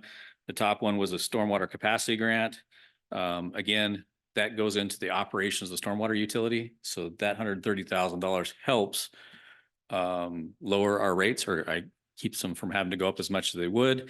I wish the state would do, instead of one-time funding, they would stretch it out multiple years, because it's hard to hire a body on a one-time funding. If they would tell you, hey, the next 6 years, we're going to give you $130,000 every year, you could then plan a little better. And so we're having to use it for one-time costs. It still helps, but it doesn't help with the staffing. The other ones deal with conservation district and our efforts. We got a Quad City water right that requires us to do education efforts on water and stormwater. And so that's a big one. We did the tap tail booster pump, City of Richland. This is what feeds us, Quad City water right through we don't have a intake on the Columbia. And so in that intertie agreement we have with Richland, we're on the hook for a percentage of these improvements. We didn't pay a connection charge. And so that project's gone from, I don't know, I want to say it was a $700,000 portion to 1.1. Costs have escalated. And but the good news is that we partnered with Richland. They got a public works trust fund, so we don't have to come up with the cash all at once. We can spread that out with a low interest loan. Helps us level the rates out for our residents. Thanks to Eric watching SEPA's coming out of Richland. We got 1.4 million coming into the city over the next few years from traffic impacts from their Badger's Mouth development. We missed the first 10 years, but Eric's been watching like a hawk, these SEPA's coming through. So that helped pay the city's match on our Keene Bomb Range intersection. That wasn't West Richland money that was paying, that's Richland money. So, and a federal grant. We partnered with the city of Seattle on that reference network, that survey. So we put together a survey point, and so it works with our equipment and we get to use that for free. And then we partnered on the algae bloom issue in the Columbia. I had a few questions of why we were doing that. And I said, well, 40% of our water comes from Richland's intake right there at the Columbia. So it's important that we monitor it, be at the table.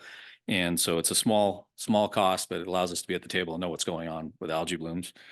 And then we've had several, the recent one was the interlocal we just did earlier, I think last month, about looking at sewer extension to the Richland School District property, the Alexander's property, and the raceway to get sewer up from the I plant. SFA 4 goal 1, this gets into the park and rec area of things. You know, the big thing that came out of that parks plan last year showed $3.2 million worth of deferred maintenance. The goal was to do $600,000 a year over the next 5-6 years to get it completed. And we budgeted 200,000. So that's well underway.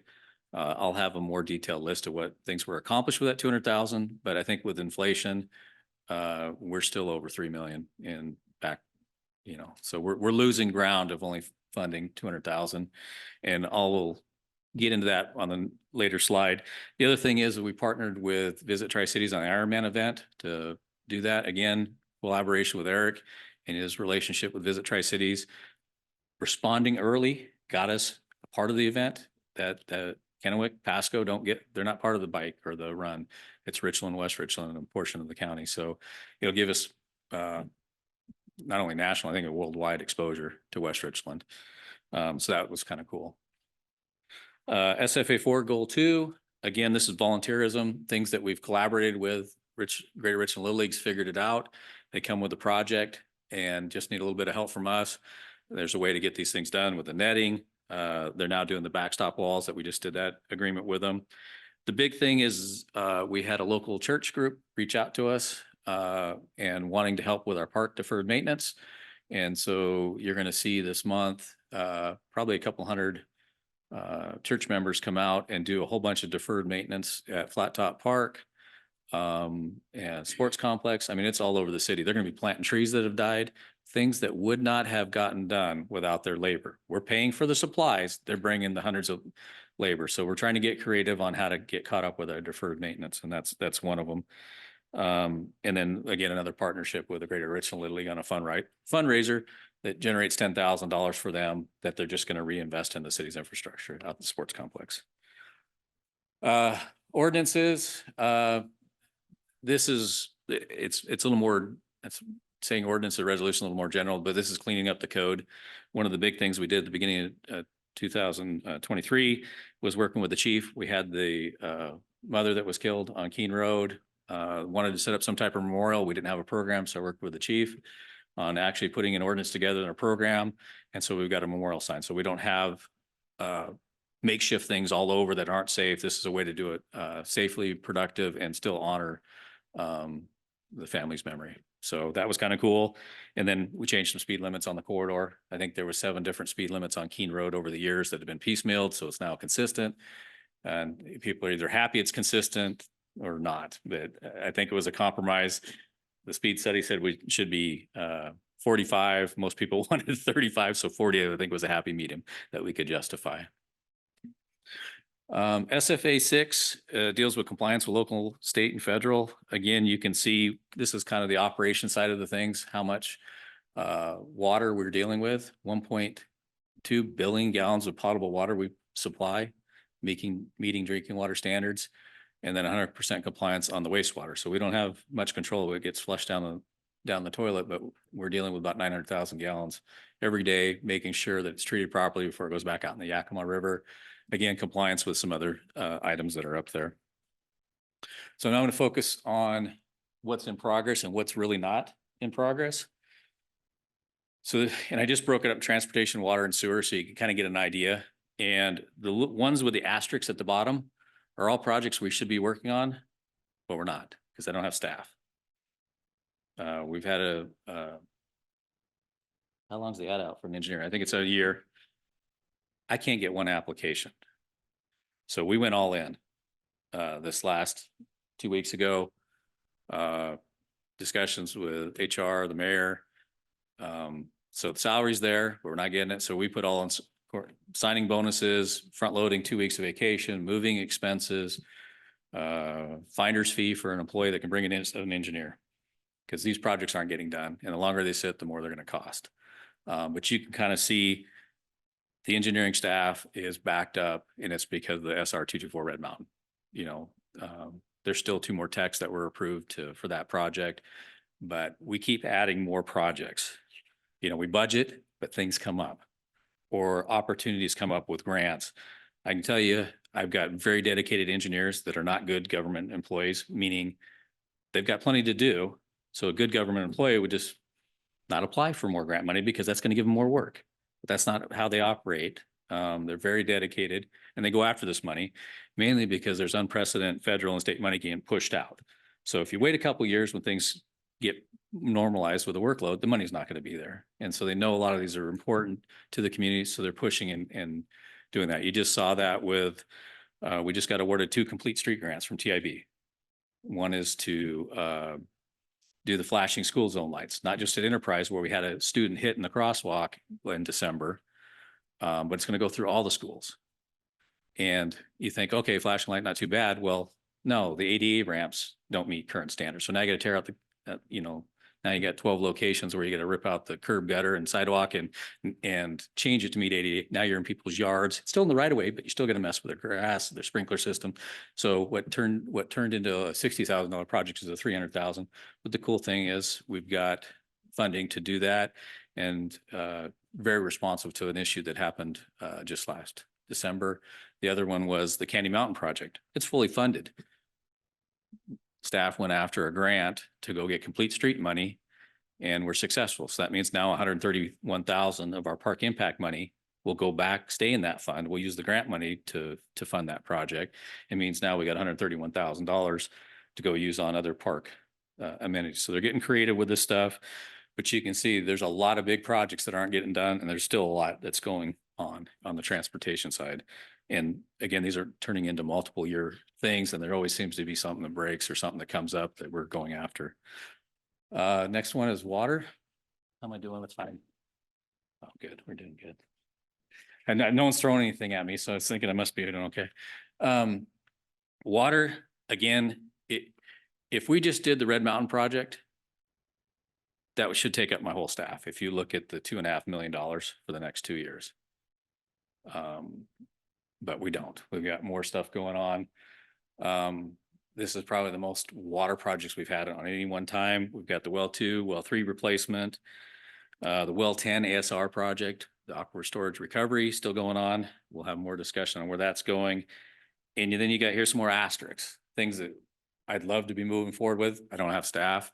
I can't hire consultants because we've already got a number of consultants. They're having problems getting staff, so they're selective on what work they're going to take. And we've even kicked around hiring a consultant to manage consultants, but that just leads to another system of problems. But the well 1 upgrade project, that's one where the maintenance guys are tackling. So with these other projects, we only have one well that uses chlorine gas, and that's well 1. And so that project, the maintenance guys were going to build a shop, switch it over, put skid mounts, and get rid of the chlorine gas hazard in our town. That's it needs some engineering, but again, it's one that's kind of sitting there. Well 12, this is a new well. Now that the it's at the raceway. So that well originally was going to be an irrigation well. But now that 42 acres to the south that's being farmed is now moving towards development, maybe sold for light industrial use. I don't need all that irrigation. The police station it uses very little water on their spot. And so the idea is to use that water right to build a new potable well site.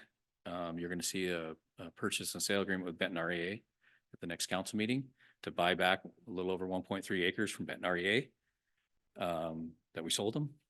They're going to sell it back at the same price. So they're very nice, good economic development partner, and allow me to drill a new well without all the rigmarole with ecology because it's in the same 4.25 section. So I can just go drill it, send them a piece of paper and say, thank you. So well 13 is north of Rupert, just north of that substation as you go up Rupert out that west. That was part of that development agreement we signed where they're going to provide a well. So that's one that's going to be needed. We're in the middle of SCADA upgrades for the water system. We're doing some second intertie planning with the city of Richland. Been working on water rights to secure more Quad City water right, mitigated water. And rather than expand our existing intertie and put all our eggs in one basket, we're looking at a second intertie that would come Horn Rapids, Twin Bridges area. It's been on the list for a while, and after a year and a half dealing with ecology, we may get some water, and that will help with the Lewis and Clark master plan as far as being able to develop out. The reservoir at Belmont, that's for pressure zone 3. We've got the property at Watermark. So that last little section of Belmont connection, the city's getting an acre of property from that development, that plat. And again, that hasn't been designed. It's sitting there, and actually either well 12 or 13 has to be built at the same time the reservoir is. You need a reservoir, you need a source in that zone. So those are two key projects that aren't moving forward because of the workload in other areas. If that isn't enough, we're redoing our water system plan. That was supposed to be good till 2027. The ranch has blown that up. We just did it in 2017. In 2019, the ranch comes forward and says, we want to go forward. So I get to redo it, except it's a little backwards. Usually you just look at your growth rate and go forward, and it's a little easier. Well, this way we're getting up to our water right capacity limits. And so it's now looking at our water rights and really how many more ERUs can we handle? It's going to be the constraining factor. Same thing with sewer and transportation. All those have to match together. It doesn't do me any good as a developer to sell you 5,000 ERUs of water if I only got 3,000 ERUs of sewer, or the transportation network can only handle 1,000. So a lot of work working backwards, and we're getting closer, but it's pretty complex. Master planning, again, just talked about that with those impacts. It's building a whole city. I mean, what do we have, Aaron? 5,000 accounts, 5,500, 6,000. So the first phase, depending on the density and how that breaks out in the master planning effort, could be more than 3,000 ERUs in that. So 50% of the city in just phase 1. And I already talked about update the water model. So we're pushing forward with that. The goal is to get that done and adopted with any rate changes that have to occur in the July, August timeframe. So it ties in with the budget.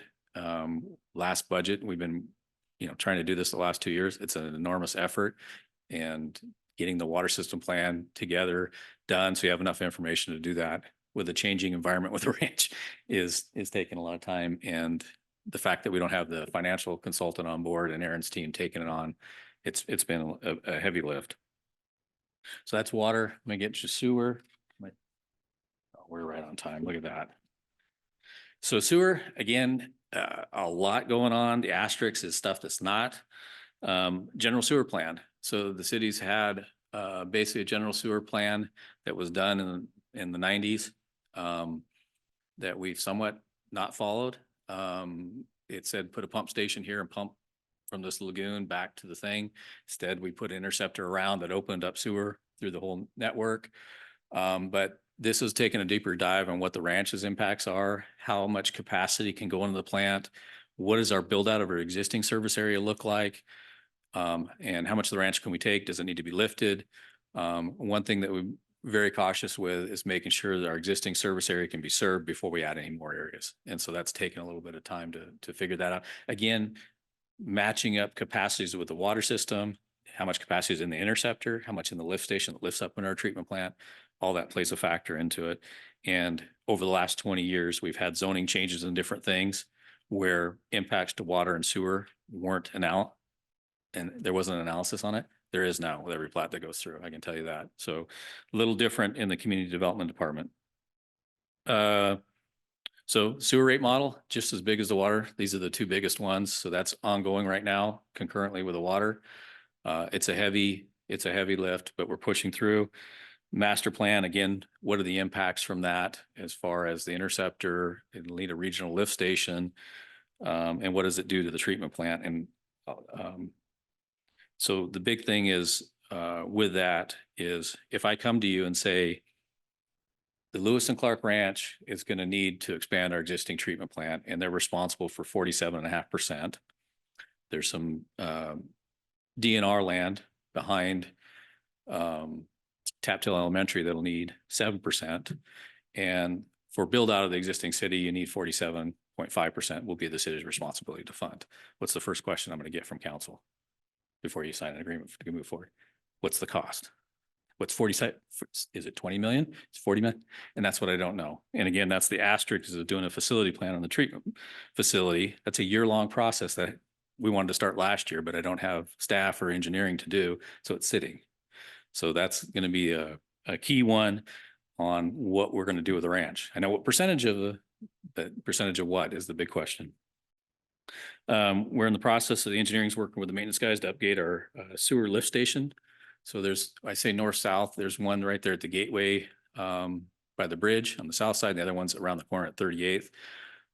So this is replacing the guts and also putting in capacity for on-site backup generation rather than using mobile generators. So that this project will upgrade them, put the things for a generator but without the generator. We'll have to look at the 25-26 budget to look if we're going to do that. And then the new project that just came up with the sewer extension project. That's one that's currently on doing the pre-planning. And if the numbers come back, we may have another project to do a sewer extension with that. So a lot going on in sewer, but I'd say there's a lot that's not getting done that really is going to cause issues with the Lewis and Clark and not being able to give them. But everybody's been cautious. We want answers. We're not just going to push forward and hope it works out. We're going to make sure we have answers before we go forward. So. Thank you, Roscoe. Appreciate that. Yeah, and council, as you can see, between community development and public works, a lot going on, a lot that is not being done because of staff challenges. The existing staff has no more bandwidth to take on anything else at this point in time and challenge themselves just to keep up with the day-to-day operations. But that's not only just in their department, because everything that they do is touching every other department in the city.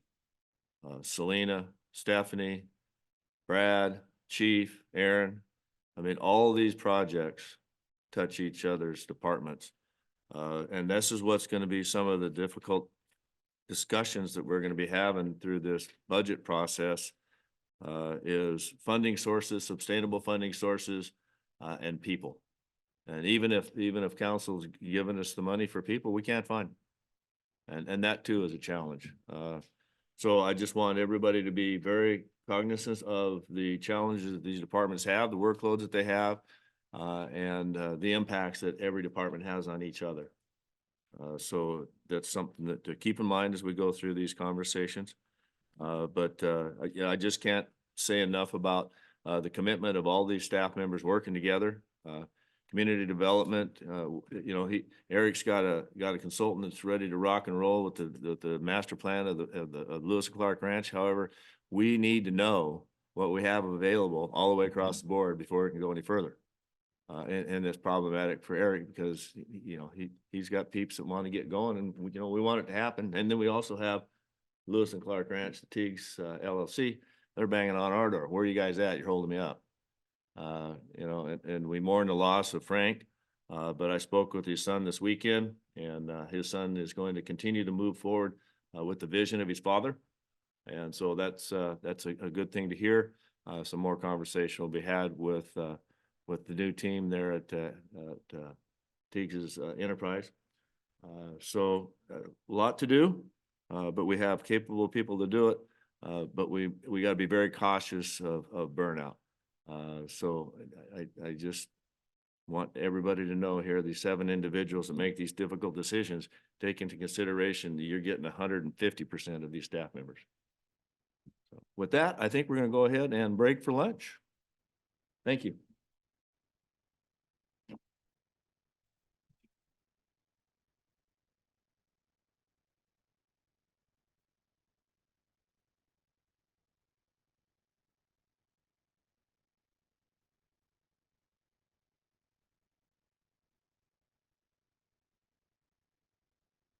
Cue it up here.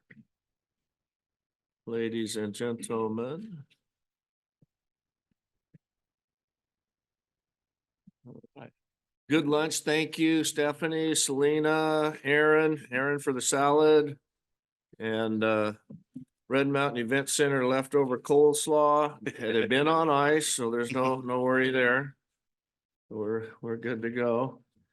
And Chief, welcome, sir. Thank you, Mayor. Appreciate you and your team for what you do to keep our community safe as it is, and the priority, obviously, as indicated by the survey. You guys are doing a stellar job, and we look forward to what's going to happen with our code compliance. Pete, look forward to that. So that's more information that we'll share with council as that develops. So I will turn it over to Chief Grego for his presentation. Thank you, Mayor. I want to start off by saying I want to reemphasize something that was said earlier. It's been several times. What I'm about to show you as far as grants and stuff like that our department has achieved, and some of the achievements in the last couple of years, well, year and a half-ish, has been because our departments have been working collaboratively together. I've learned a lot about the grant system that I didn't know before. I think I was probably pushing buttons I didn't know I was pushing it when I first started doing the grants. And I apologize back, but I'm trying to work with the finance department to make sure we're, running smooth and everything else, bringing money in that for equipment and things that our officers need. I also want to emphasize the strategic focus areas. I understand it and I stand behind them all day. But I also want you to know that as a police department, we also work under some other philosophies and things that we have to make sure of.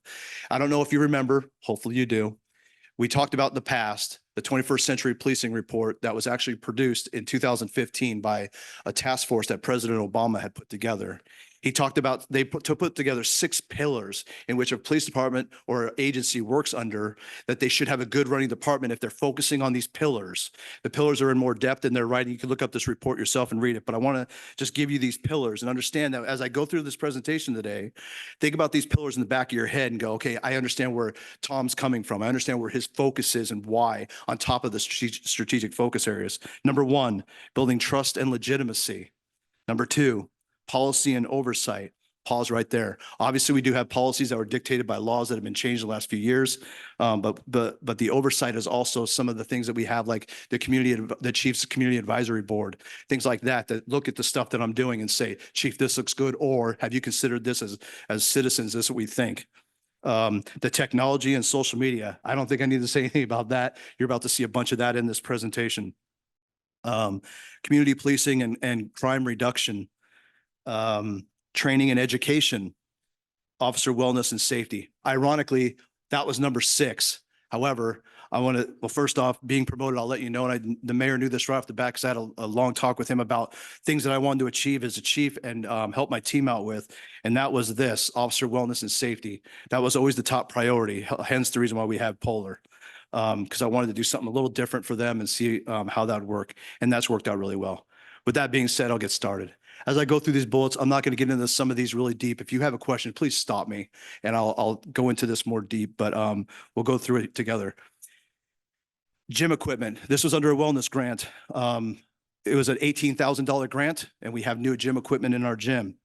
Estate planning. I talked to the mayor when I got promoted. I said, one of the things that I think the city should offer our officers is estate planning, that what if something happened to them? Our job is not that safe. So I believe that it's something that as a soldier, when I had that in writing for my family, I went to combat with a little bit better mindset, knowing that things were in place if something bad had happened to me. I don't want anything to happen to our officers. I don't wish that. I'm just want that for the family. We were able to do that through a grant, and that was over $8,000 spent on that. SRO and splitting the cost with Richland School District. If you guys remember, you guys approved all this stuff.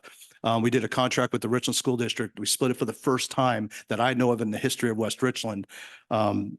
the cost, and I believe it was 54,000, I hope is about the estimate, roughly. Okay. And that was benefits and salary. And just a note on that really quick. I have talked to Dr. Redinger with the Richland School District. I met with her, well, the last couple of months, and she talked about in 2026 doing the same thing for another SRO in our school. So I briefed the mayor generally on that, meaning it's coming. I'm hoping to get that into our budget and hopefully maybe get another SRO scheduled with the school district, again, paying for 50% here in the future. Again, part of the cost of how we do business.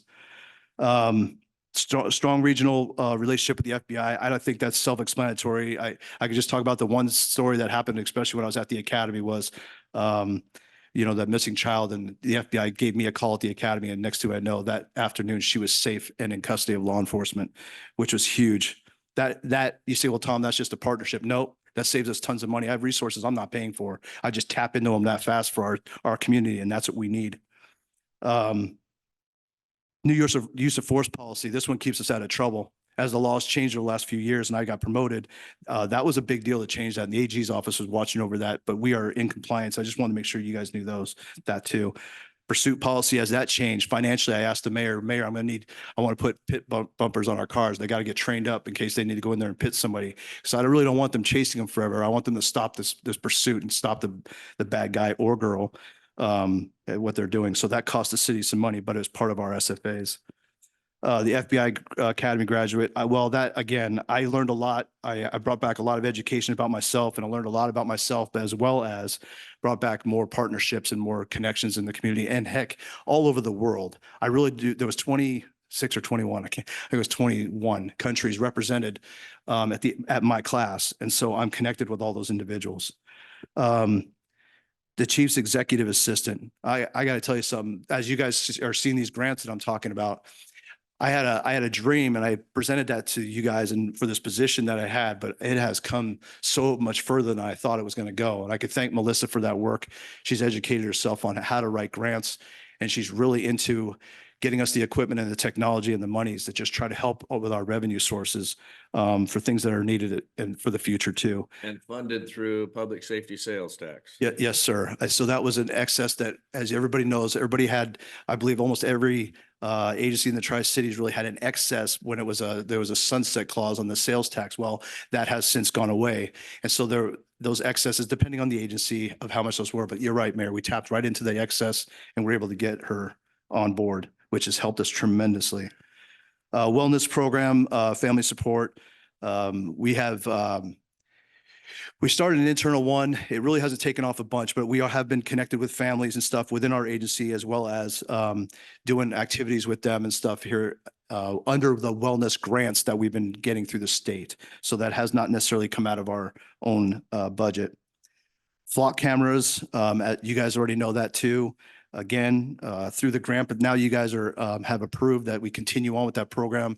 And I didn't bring those statistics with me today because I knew I had a limited amount of time, but I could tell you, we have found so many stolen vehicles. We have, when Emma was missing, we used those flock cameras to give us information to find that vehicle, find out who was in. I mean, we connected dots with these cameras. I just can't say enough about them. So that's a huge deal.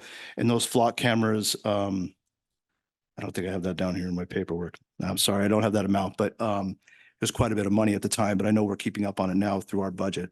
And the only city that did it by the book.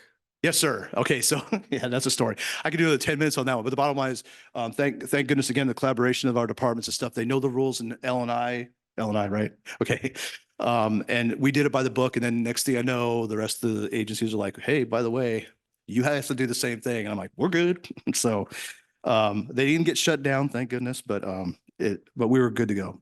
The back gate for the fence, as well as the shop. I didn't put that in the slide on this one, but that shop is important. But again, that was bought on the bond money, the excess bond money that we had, which was a well-needed thing for our department and our community. CJTC contract with the racetrack. I brought the two together so that they were able to do that. And I believe that their contract was like $40,000. The CJTC was helping them every time they use the racetrack for their EVOC for our regional academy, or if they came over the mountains to use it. So, and they've done that numerous times, but I believe every time they do that, they get a $5,000 check for that week, which is helping out our racetrack and building that up. as well as CJT contract with us, that as long as they have our gear at the police department, which is that trailer in the back with all the cones and stuff, they pay us $1,000 a month to not only store that, but if they need our community room for our classroom, they get to use it. And so that's a big deal. Again, bringing in the extra little revenue. I'll keep looking at you because I know you guys are doing all the work and I appreciate it, Aaron. Just want to let you know that. CJT, okay, well, yep, VA, using our office. So we talk about our building and we talked about this, and this is part of the SFAs, but it's not necessarily financial, bringing in people from the outside and let them using our building that are connected to law enforcement. The VA reached out to me for counseling for our veterans in the region. We're the only place that has this, and it's out of our department. I cleared them, did all our paperwork that we needed to. And so they're using that building. So I'm just letting you know, you don't necessarily see a direct impact of cost on that, but it's that partnership stuff that I'm talking about is how important it is. The reader board, we were able to do that on the bond excess money, which is fantastic. The DV advocate, I'm sorry, next slide. There you go. DV advocate is also using our office whenever she needs to. Again, partners in the community, working with our own community. When she has our own victims here, they can meet at our department instead of they have to drive across towns to meet with our DV advocates. That's great. I want to let you guys know that I was recently selected as the board chair of the Columbia Basin Veterans Center, and that has helped us in many ways, including the cemetery work that I know that May Hayes is working on right now, having that veteran connection in the community. So, and I'm supporting them through this position. Cocoa with a Cop during the month of December. These are just things that, yes, it'll cost us some money, but usually that's just labor. Normally our Community Care Foundation pays for all this stuff, but it's still a big deal for them, people to come in during the month of December. Halloween, if anybody was there last year, unfortunately, I guess I was on the East Coast, but it was a huge success. Again, Community Care Foundation paying for a lot of this stuff as well as our officers' labor and stuff to take care of that. Continuing a national night out, that does cost us some money. We are budgeted every year for it. However, I will tell you that if it wasn't for the donations of the community and all the partnerships that we have as a city, there's no way we could pull it off. And it's just fantastic. It's getting better and better every year. Chief for a Day, I started that. The young lady that we had come over, she's still battling with cancer, and I've stayed connected with the family when I can. And anyway, I think that's a big deal for that, and I'm going to keep progressing that. We've been talking about trying to locate more children in these type of situations where we could continue doing that. It cost the city a little bit of money, but again, donated. The West Richmond Family Dental actually donated a lot of money, paying for things for her for that event, and it was fantastic. Chief, the chief for a day, I was taking care of some other business in Wenatchee this weekend, and I hear my wife talking to a gentleman, and he said, I recognize your address and where you come from, and my granddaughter was chief for a day, and we talked a little bit about that and how much that meant to her, the family, everything else, and he wanted me to extend his thanks to you for putting that program together. So yeah, small world, right? You're taking care of other business, and next thing you know, you run into somebody's grandpa that was these are just very touched. Thank you, Mayor. Thank you for that information. This is just the things that we can do as a police department to keep the connection going. Remember back to what I was saying about the pillars, right? Connected with the community, legitimacy, all that stuff. So this is a big way of doing it as a team, because I couldn't do it without my team. Fully staffed. I know you guys have been tracking that with me. I've been talking about it for a while. We'll continue working on it. I thank you guys for everything that you've supported over the last couple of years, for making those things happen when I've asked for things that were out of the ordinary. And those things have gone twofold at this point. General Mattis has actually sat down with me and took my bullet points from what we did as a city and took it over the mountains and shared it with sheriffs and chiefs over there at a big breakfast. And it was well received. It was well received over there, as well as I've been just recently asked by AWC to speak on their panel in Yakima, and I said yes in May. I guess the Criminal Justice Training Commission CEO asked if they can get Thomas Grego on there because his department's fully staffed. And so anyway, if it wasn't for the things that you guys have approved for that stuff, we wouldn't be where we're at today, but I'll go talk about what we've done and see if we can help out others.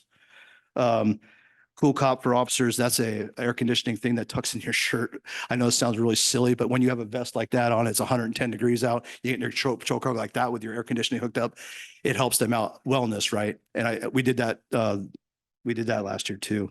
Again, the team needs it. I feel they should get it. Pit bumpers, I already talked about that. The pit training as well comes with that. That's overtime. But again, with the law changes and things like that, that's operational stuff.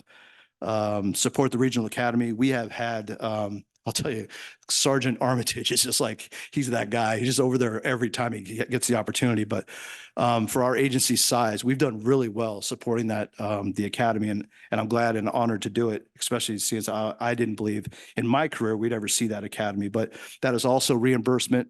That is reimbursed through the state. We get money back from Armitage or anybody, any of our instructors over there participating and helping out. Policy updates in Lexipol. We do pay for Lexipol for our policy manual. I will tell you guys this if you didn't know. There's constant updates that come down in Lexipol. When laws change, they'll send them our way. So you can look at our Lexipol policy in Lexipol, and it's like you have 6 major changes, 4 minors that they're recommending, and then that gives us the opportunity as a command to go in there and keep it up to date. I believe Janice, with the current those climate surveys, she read through the whole policy manual, and her feedback was, wow, you guys have really done a great job. I say, yes, as a team, we really have, but we count on Lexipol to also keep us up on laws I don't even see or changes to policies we should be thinking about. So it's part of the big program, but I know that's not cheap. Started Power DMS, that's for training records, as well as it's also required for accreditation. Despite us not getting to accreditation yet, I still want you to know, again, 21st century policing, the pillars, they're important. You have to stay in. If you're not doing those things, then something's off. And I believe in the pillars. Maintain Chiefs Advisory Board. I talked about that a little bit earlier. Maintain VIP program, again, volunteer program. They help us out a lot. They are doing things that technically we would be paying people for, including court runs or anything else that's need to be done. The radar trailer, when you see it out there, that's all VIPs. That's not us putting them out there. They just say, we just tell them, hey, we need them in this area, and they go do it. So just want to let you guys know that. And then the therapy dog Polar. I don't believe I've spent 1 penny of the budget on Polar at all. It's been Community Care Foundation and donations of the public.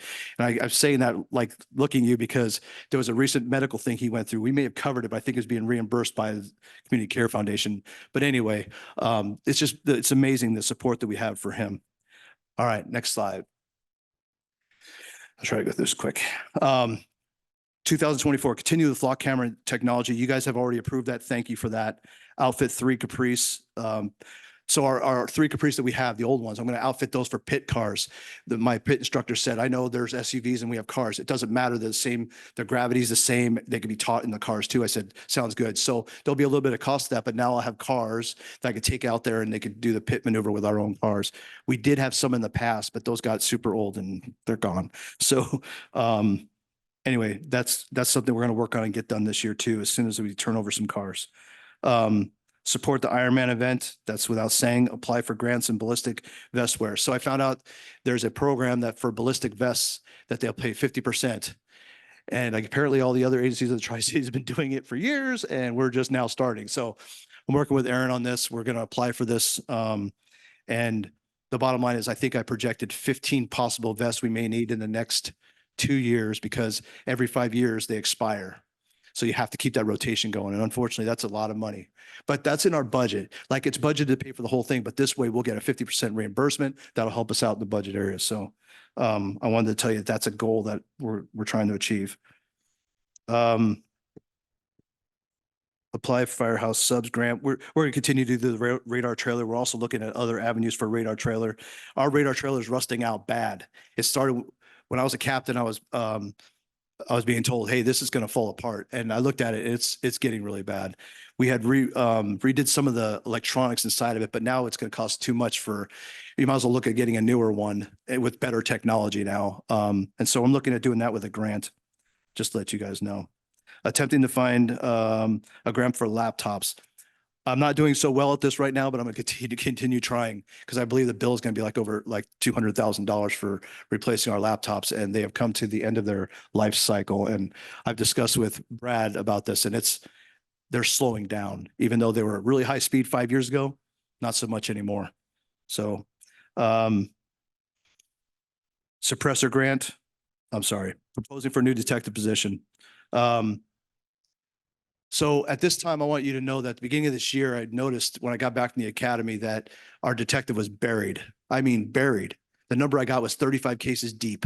That's way unusual for a detective. It should be around 15 cases, depending on how size or what they're doing, right? And so what we did was I talked to the mayor and said, look, I'm going to pull a patrol officer. We're going to be doing the rotation with Metro. I'm going to have my Metro detective coming out. He comes out in June. We've already decided we tested for the Metro position. I want to take the person that was selected, put them into the detective office, help him get some of this stuff, get the workload down. And then when my Metro detective comes out, as long as he passes the testing for that position, I'd like to put him there and possible look at getting another full-time employee to backfill patrol. That's in the beginning stages. I'm just wanting to let you know.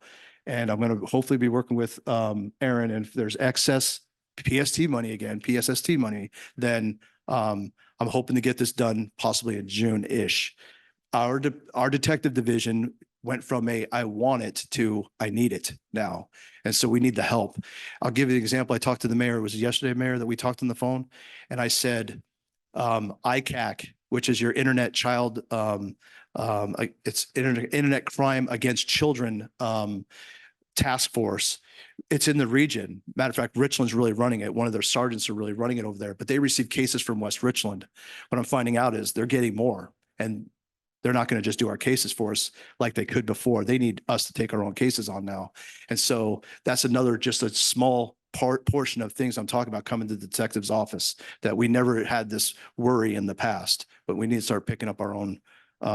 I'll also touch with the school resource officer, and the things that we're starting to see occurring in our schools are falling exactly into that same category. And it's just absolutely incredible of the challenges that our kids are facing with those types of things. And we're making great headway with the one officer that we have, taking the bad guys down and off the streets. He's not just at the school, he's helping outside of the school that creates the individuals that are preying on our young students. Mayor, you made a comment earlier, we're working at a higher percentage of all the time. That's exactly right. I mean, there's just a lot of work coming our way, and the personnel, we need to pick it up. Again, we went from want now to a need. So that's my opinion on, and I can explain more later. Suppressors, we got a grant for suppressors. You say, well, what's up with that, Tom? You got a suppressor for your rifles. Well, that's because we already had one officer in an officer involved shooting that lost hearing. And I don't know if everybody knows, I'm not gonna say his name, doesn't matter, but it does matter that he lost this. And so when I found this out, I said, well, we need to fix this problem. So we were able to get, I think, 8 suppressors and equip the rest of the rifles for preparation for the suppressors, because there's more work to be done than just a thing on the tube. And so I'm also looking to get that money here, hopefully, but with grants or anything I can, not the budget, but to finish the rest of the rifles in the PD. So every one of our rifles are suppressed. LiDAR grant, we've recently got another LiDAR, which was great because we have LiDARs, but some of them are old and we need to start replacing them. But we got a grant for that. Drones, you guys approved that the other day. Obviously, that's technology we've needed for a while and it's going to be useful. Part-time code and compliance officer, again, you guys approved this. She's training. You guys know she's doing a wonderful job. After seeing the survey today, I knew there was a need. But man, now the public's, screaming it too. So we need to get this taken care of, and we'll do the best we can with the part-time code. New evidence garage. We talked about that a little bit already. And then hockey game dinner and stuff like that. That came from a wellness grant. The state approved it through WASPIC. That we've already done, I think, 2 games. Family and officers were invited and they brought their kids and everything was paid for. I mean, really, they even had food and everything. It was wonderful. Feedback was they had a great time. So with that being said, sorry if I took way too long on this. Am I good? Okay. Do you guys have any questions of that speed briefing? I was told to keep you awake after lunch. So there you go. Chief Grego, thank you very much. Thank you, Mayor. There's certain times where we just leave that third battery in line for the Energizer Bunny to get through everything. But if you have any questions of the chief with council, Councilmember Smart? Yeah, I have a quick question. Comments? Chief, what What is the plan for the use of the drones? How do you use It's- drones to increase your efficiency? It's actually a pursuit, it was under a pursuit grant that you're supposed to launch and be able to get out in front of this stuff. You say, well, how are you gonna do that operationally? Well, we're gonna have them obviously out there. We're gonna have certain pilots, so it's gonna be hit and miss on that. But the reality is, it can be used for anything at all. So Yeah, no, I'm a strong proponent. Okay. So absolutely. It sounds Okay. great. Do you know what kind of drones you're going to purchase? no. Okay, I'll chat with you Check later on with that. Coach, he's the pilot. Okay, thank you. Sounds great. All Thank right. you. All right, you bet. Anything else? Mayor Pro Tem Brink? Chief, thank you for the briefing. Just quickly, the Chiefs Advisory Board, could you explain that just in 30 seconds? You bet. I have 7 members of the board. They're a group of citizens that literally come in. We talk about different topics of what I think we need to be doing as a PD down the road. They give me their feedback. They bring questions from the public of their community, of their neighborhoods, and I literally will answer for those, whatever their questions are. And they are there at the beck and call for anything. If a shooting happens, I could bring them out, let them start looking at things, and they could be an advisor to the independent investigation and stuff like that. So they're my community's eyes for me. Thank you very much, Chief. Bet. Anyone else? Okay, thank you, Chief. Thank you. Appreciate it. So we'll move right into something that's very important for every single department. And one of the me, myself, and I individuals is Brad with Information and Technology. Brad, you and I have had some conversations. We understand our challenges and we appreciate everything that you've done for us. Because we were instructed by the state auditor's office, we had a problem. And I thank you very much for taking us and putting us at a more secure level. Even though I can't use my iPhone to order pizza anymore, I appreciate everything you do to try to keep us safe and work with us. So. Thank you, Brad, Mayor. go ahead. Thank you. And going after Grego and his pillars and the things he explained, it's kind of where I wanted to take my presentation with you guys, as well as not so much the pillars, but I'm going to go through some things that maybe you understand and maybe you don't, but I want to present them anyways, but also give you the whys that I'm driving us down the road that I'm driving them on. And really the pillars are, they all stem from the security audit that was done previous to the hiring of my position, as well as, security. You can pretty much open the paper or read any news site any given day, and you're going to hear about the newest, bluest ransomware, malware, cities being shut down, other government entities running into problems. I'm a one-man band over here that's trying to keep the lights on and the systems going as best we can on the budget that we have. So I'm going to kind of drive through some of these things and share with you some of the whys that I've chosen these things with the limited resources that we have. The first thing on my list was the city servers. When I first got here in 2021, I got into some of the servers and started looking at them, and they were all running server 2012, which went end of life last year, the year before. Anyhow, long story short, I kind of put that out there as a big project that I knew needed to get done, because when they go end of life with Microsoft, they no longer release vulnerability and security patches. And if we have servers that are running those, they become a big red target for the hackers and the bad people to start going after. Fortunately, I worked with Erin, and she actually came to me one day and said, "Hey, there was this thing that was approved long ago. We have a little extra money in your budget. What can we use this for?" And I said, "This is the big red flashing light that I really need to stomp on." We were fortunate enough to work it out where we used that money and a little bit of money into this current budget, got all the servers replaced. We put in a brand new system that's actually failover redundant. There's actually 3 nodes. If one of the 3 big servers goes down, all the virtual servers automatically move over to a different one. Everything stays on and continues to work. Just building in redundancy and security minded, that was a big first step. With that also came some of the SCADA systems, and Roscoe touched on that earlier, that we've moved to a different vendor and new systems. We've moved over to RH2 rather than Conley, I think it was. Yeah. One of the first things they came in and said was, "Hey, some of the security stuff on this system is way outdated. this thing touches the internet. It should not touch the internet because that's a direct way in to start messing with the wells and the sewer systems, and we don't want that. So we've implemented a lot of changes with that. We've also replaced both servers for the water and the sewer systems. We're continuing to implement more security measures on that system. Another thing to kind of, that falls under accomplishments of, that's really what most of this stuff is the accomplishments that I've kind of done in 2023 and most, well, up till now in 2024. Help desk tickets. What I've done is I've created a system that creates a help desk ticket for, hey, I can't print, or Excel's crashing, or even bigger things like I need to replace a server. I created my own ticket and put it in there. In a year and a quarter, I've done over 850 help desk tickets. Some of them might take me 5 or 10 minutes to fix. Some might take 5 or 10 weeks, so it just kind of, I wanted to give you guys a number to give you an idea, but it doesn't really address how much time is really truly spent in it. Those are just the ones that have tickets. I might get caught in the hall and, hey, can you come help me with this? And there's not a ticket created for it. So staying super, super busy, just doing what I would call break fix stuff, but as well as trying to address security measures, server fixes, server builds, etc. At the same time, moving into the next stuff, actually, that's the last one. I'll go back one step on a security measure. When I got here, I guess this one isn't a security measure. We got free cell phone boosters from both Verizon and AT&T. The cell service in this building, and especially in the new police station, was extremely poor. If a user wasn't connected to the Wi-Fi, they couldn't make phone calls, especially in the PD. And we ran into this, especially with the police officers' cell phones. When they opened the PD, was, hey, depending on which room I'm at in this building, I can't even get a call.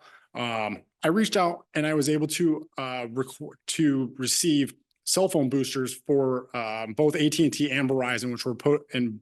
There was one for Verizon at the PD, but there was not one here.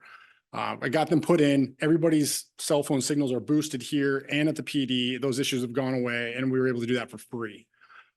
Just with some of our local representatives from each company. It was really, really awesome. Something else, moving down into the city cell phone policy that kind of moves right into the cell phone stuff, was for public records requests, regulations and such. There was never a policy that was ever created. So if there is text messages going back and forth about city things and it comes up in a public records request, we really didn't have all of our city cell phones on the same platform, on the same system, so that they could come to me or to Stephanie and say, hey, I need all the text messages from X to Y in this time range or with this subject. And now all the city cell phones are on that. We are compliant and up to 100% on that. So. And before you move on to your next slide, I want to back up and talk a little bit about the help desk and the 850 tickets. Brad and I have had a conversation. What this can also do is help us track where the needs are. How much is in the police department, how much public works, finance, all the different departments, just like you would billing codes. And that will help us take a look at maybe get some assistance for Brad with the council's approval based on where his time's being spent. So there's a possibility that maybe we'll just start tapping into some of these other budgets that are in the other departments to help pay for Brad's new help that we need to have so severely. So just kind of setting the mark here for you, just for FYI. And then in regards to the cell phone policy, he probably didn't get Christmas cards from a few individuals, Roscoe, but they'll learn how to deal with it. Now everybody's in the 2-phone mode. So yeah, great work. Thank you very much for that. Yeah. Even though I hate it, I appreciate it. Yeah, it's just it kind of, like I was saying, it kind of falls into the pillars of security and being compliant, right? And there was truthfully there was a lot of things that were out of compliance that were. The mayor and I have had lots of conversations about what we call skeletons in the closet, things that I didn't know were there, he didn't know, and nobody really knew, because there were so many things that were neglected, and there wasn't somebody here day in and day out watching it when we were just doing IT through a consultant with Benton REA for a long time. So we're continuing to find those things and address them as they come. But we're staying busy on the day-to-day as well as big projects for sure. We go to the next slide. Tom touched on this a little bit about police laptop replacements and computer replacements. And I wanted to give another thank you to everybody in senior staff, but specifically on Aaron on this. on helping to build into our budget system to replace all the computers on a 4-year plan. As Tom touched on, you know, as they get older, and I'm sure you guys see it in your day-to-day life, your computers, they just, I won't call them wear out, but they get slow and they start giving you issues. And we really don't want that for our first responders. Well, I want them to have the best of the best. I want them to be able to do the things they need to do and run the inquiries they need to run. We're still working on the budget piece on how we're going to get that replaced, whether it's through a grant or how we're going to do it. But their computers are not, I'm going to touch on this on another slide in a little bit. We can't move them up to Windows 11. And Windows 10 is going end of life at the end of next year. So we're kind of in this squirmish mode of how are we going to get them onto new equipment and into Windows 11. Another thing that we worked through was the alarm system. That was another skeleton in the closet when we were replacing all the 2012 servers up to newer stuff. Was the software that controls the alarm systems and the access control badging system in this building was not upgradable. So we went to a cloud platform through APS that can be addressed on we have an app on our phones. If for some reason something goes on and we need to unlock the alarm here, Stephanie and I can do it from our cell phone. It's really pretty slick. We can even add users and badges and all sorts of stuff remotely. I think there was one incident with council meeting and setting the alarm, or Roscoe left and set the alarm. I'm not sure how that worked out, but with planning commission. So yeah, it's small things like that, you know, like we can get a phone call, hey, let me fix that for you, and we can take care of it. Going back to security, and I'm really beating on the security piece a lot, and I understand that, but that was one thing that we really lacked in AR audit, but B, just from my perspective of when I took this position and started looking at things, and that's dual factor authentication on all computers, servers, and any remote access solutions that we have. Now, not only do you have to have a password, you have to have a cell phone with the Duo app on it, and it requires, you know, your password and you on your cell phone saying, yes, I'm actually trying to access this. It is me. It's not somebody in China who hacked my password. So we've expanded that into our email as well. You guys access your email probably through outlook.office.com. That's going to be something that's coming your way as well. We're going to get dual factor on that, just because if someone was to hack your password, they could go to that website, they can get in your email, they could pose as yourself, they could say, hey, Mayor, wire me $1 million, whatever it may be. So we're really just, I'm beating the security drum again, because I want to lock things down for security purposes and keep the bad actors out of business email compromise truly. Go to the next slide. Remote desktop protocol, RDP, that was a way that was used quite often for people to access their work desktop computer. When COVID hit, everybody got a laptop and was sent home, and they were using RDP to access the computers here. It's really considered a big no-no now. You don't want it in your systems at all. It's very, very easy to hack, and it's very commonly hacked. I was able to implement policy to shut that down on all the computers citywide, so it could not be used any longer.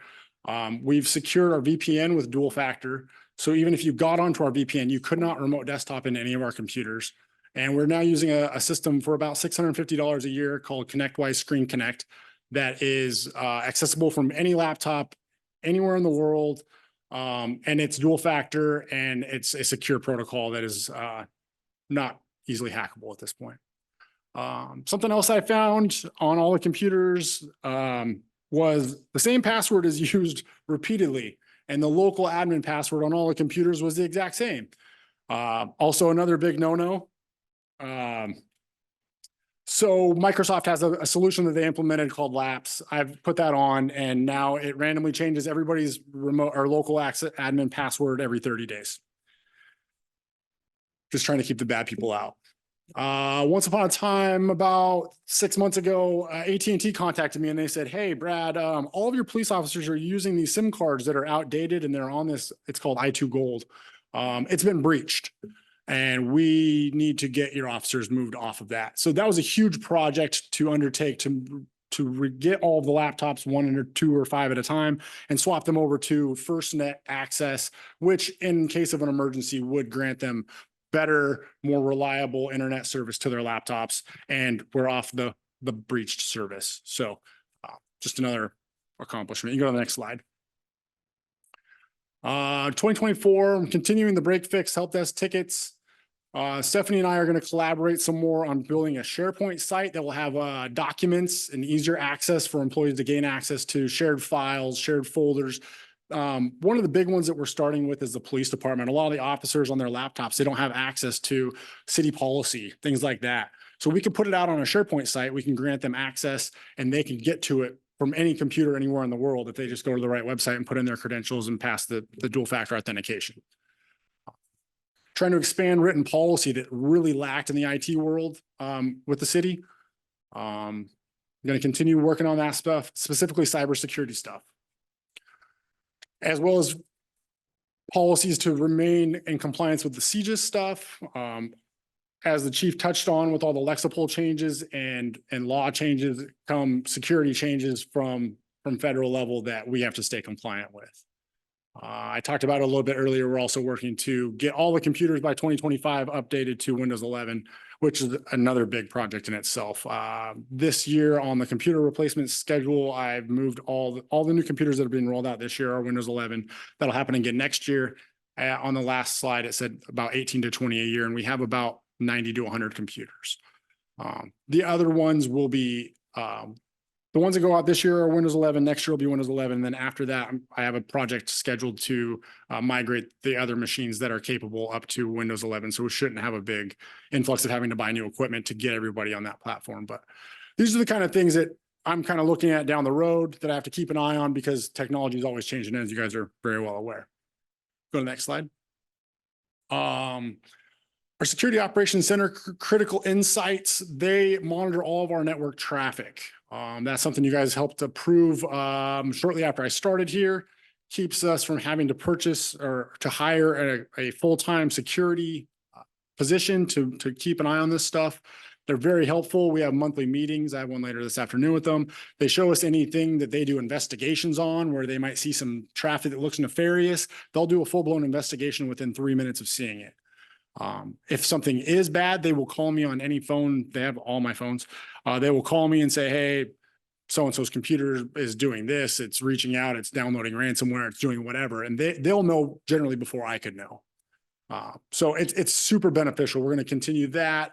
We're going to continue a rollout of the multi-factor authentication for email to all users, including you guys.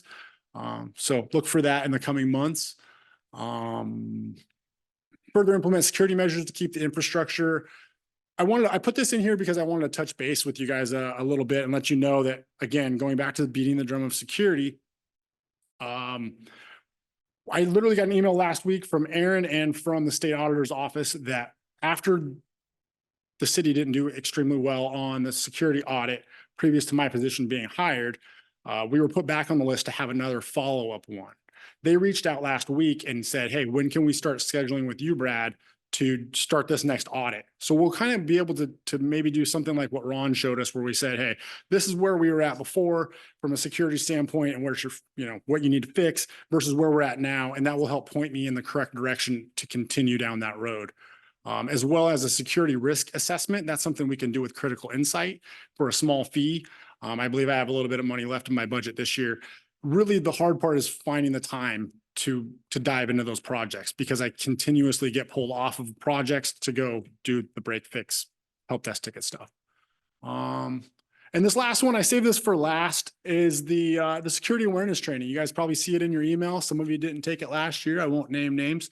But there's a new one for this year. The reason you guys see these, all the employees upon being hired are forced to take the same training. It takes about an hour. It's super helpful information that will help keep you safe in not only your business aspect, but as well as your personal. Whether you're getting a text message and you go, what the heck, is this real? Is it not? But it also keeps us compliant with AWC. And part of the way that we can continue to acquire insurance in a cybersecurity world is to ensure that all users go through this training. It's a checkbox for them, but it's really, again, it's beneficial. And I can't tell you how many people come to me after taking the time to watch it and they go, that really was eye-opening to me. I learned something, or I know that I can apply this or teach my family about it now. The big red flags and things to look for. We also send out monthly test emails, and some of you guys have forwarded them to me, as well as other employees constantly are forwarding them to me. When they get them, they're like, hey, this looks weird. What's going on with this? And yes, it's a test. It's to keep you guys on your toes. It's to keep all of our users on their toes. Just because you get into that routine where you just start clicking on stuff and that's all it takes. One click of a bad link in an email and the whole systems are shutting down. So. The first time I did security awareness training, it took me 3 times to get through it. I called Brad. I told him it was an entrapment and trying to trick me of pushing the wrong button.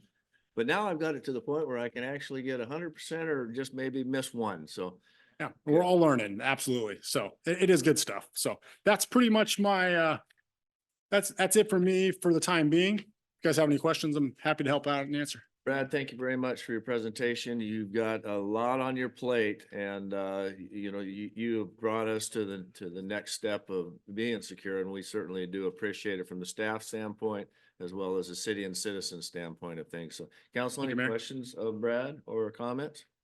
Mayor Pro Tem Brink? Thank you, Mr. Mayor. Mr. Borden, how many people work with you on the IT projects? You're looking Now at. That's what I thought. But number 2, one of the things that I would ask the mayor and my fellow council members to consider as we're putting together the budget is updating the equipment in this space. This is public facing. We have individuals that log in, members of the public. When we're traveling, we log in, and I can't count how many times had trouble even maintaining a connection. So I would ask that that be considered in the budget this year as well. Thank you. That's Councilmember Smart, yeah. thank you, sir. That spurs a follow-up, which is that these monitors that we look at are presented, except when the screen is on, every other monitor, right? So like we don't get everybody's, and I know that Stephanie has told me that it just can't happen without some sort of an upgrade. I don't know what that would take. I'd be interested in knowing what it would take so that we could all actually see the same thing on our screens when we're. Sure. So I give you a little bit of background, what little bit of background I have, and Stephanie can probably speak further on this. All this equipment was put in before I was hired. I have worked with Stephanie and the vendor once or twice when they had to come in. I believe Councilmember Bloom's microphone was messed up and we got that fixed. There's been a couple other times when they put in a different mixer over here and how the cameras work and stuff like that. I don't have a lot of knowledge of the system, what kind of expansions they can and can't do and or the costs, but I know we do have a vendor that we could reach out to and dig into. I obviously am not in for spending a lot of money to fix this, but if it were something simple, I think we'd all be interested. So thank you. Anyone else? Brad, thank you very much. Thank you. Appreciate it. All right, moving on to the most important individual that has a button on her desk that says no. But as we work with her and make sure that we have the answers to the questions before she asks them, we do get along quite well because Erin is very important in what she does. She's worked real hard with Roscoe and her rate models, taking that over. Improve the process of that, and actually we can learn more of what we have with rate models, the way that she's got it set up, working with Roscoe on that. So appreciate that, as well as everything she does with her team. She's built a very, very positive atmosphere team over there in finance, and we appreciate her open door and working with all of the departments and not always slapping the no button. So Erin, thank you. I'd like to say I don't always slap the no button, which you'll see here with my slides. So my slides are pretty easy as far as SFA goes. I fall under 1 pretty much, was this SFA 3, financial operational effectiveness, stability, and accountability. And kind of what you'll see with our departments after Tom, so IT, myself, HR, and city clerk were kind of the support system for the other 3 departments to go out and make the city work. We actually support the inner part of the city working. So I look at my job and my team's job is that's what we do. And you can see this on this first slide. These are projects and grants that we have helped with other departments. This first one, I won't go through them all. Tom did a good job with showing the PD side. So from my side, this is what we have done to assist the PD.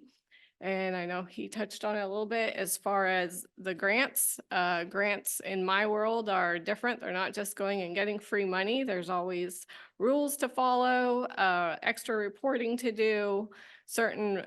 Each grant is unique and different, and the rules that we follow in acquiring whatever good or service it is that we're trying to buy. So my team's the stickler team on like, nope, we have to follow the rules. Which Tom has run into a little bit.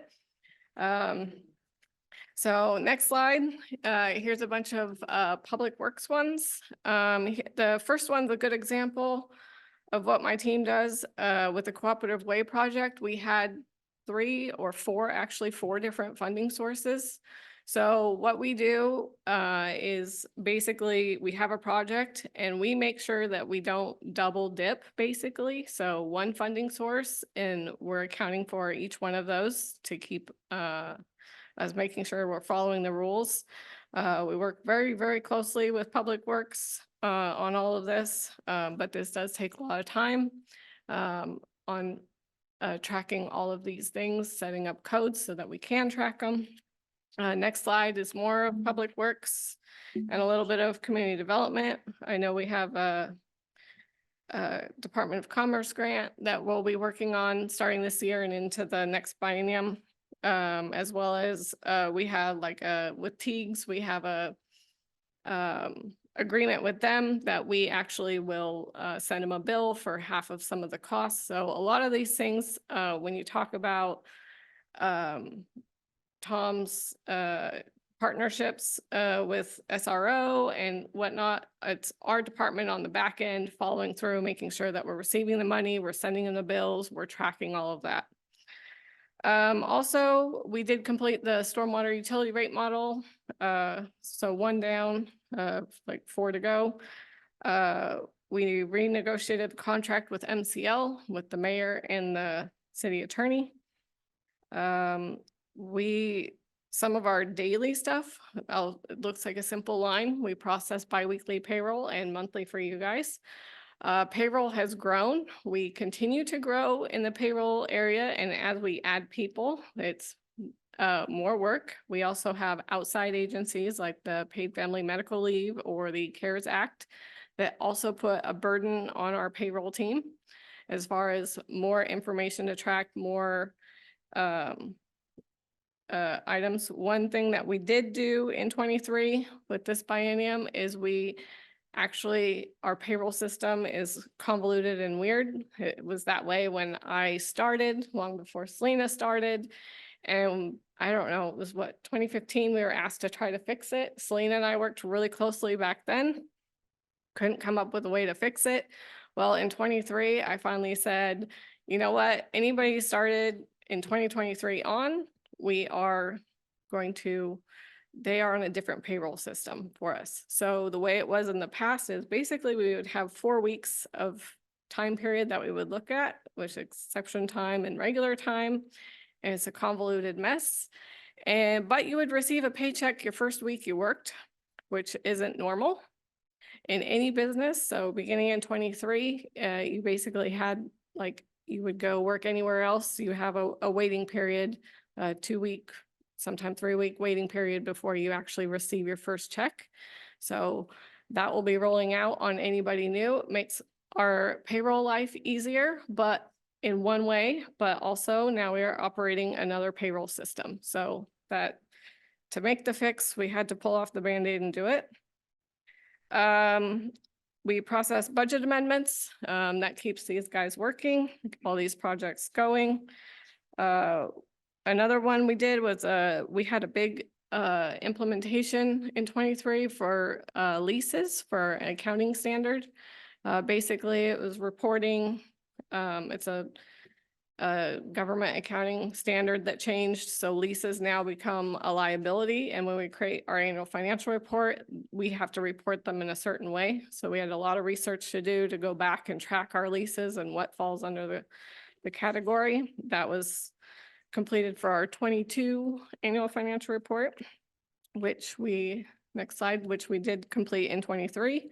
We also completed the state audit for financial accountability and our single audit. Single audit is all the federal money we spend. They come in and take a deeper dive. We've had one every year since I've worked here, except for one. So that's 12 years. So 11 out of the 12 years. We process monthly utility billing. Again, just one line, but a huge part of what we do. You saw from Eric, the number of growing residents that we have. All of those are new utility accounts that eventually roll down and have to get set up. So that area is growing. I think I said we're close to 5,800 utility accounts, or at least water utility accounts that we are dealing with. I mean, that number keeps creeping up. I think when I started in this department, it was around 4,500. So, but we haven't really expanded. We've used technology to make it easier on us as far as processing, but we're going to hit a point sometime when we're at a point where we need more help. We do budget and purchase training, as well as giving departments their information. So we try to keep them flush and open our doors for any questions they have. And then we updated, we did update the water, sewer, and solid waste utility rates. So going forward in 2024 and beyond, again, here's a list of projects that we're working with other departments on. So a lot, you heard the list from Roscoe, you heard some from the police department. Again, a huge amount of time on that. Next slide. We're currently working on our 2023 annual financial report. This time we have 2 new accounting standards that we have to implement. They've been taking quite some time. One is a subscription-based IT services.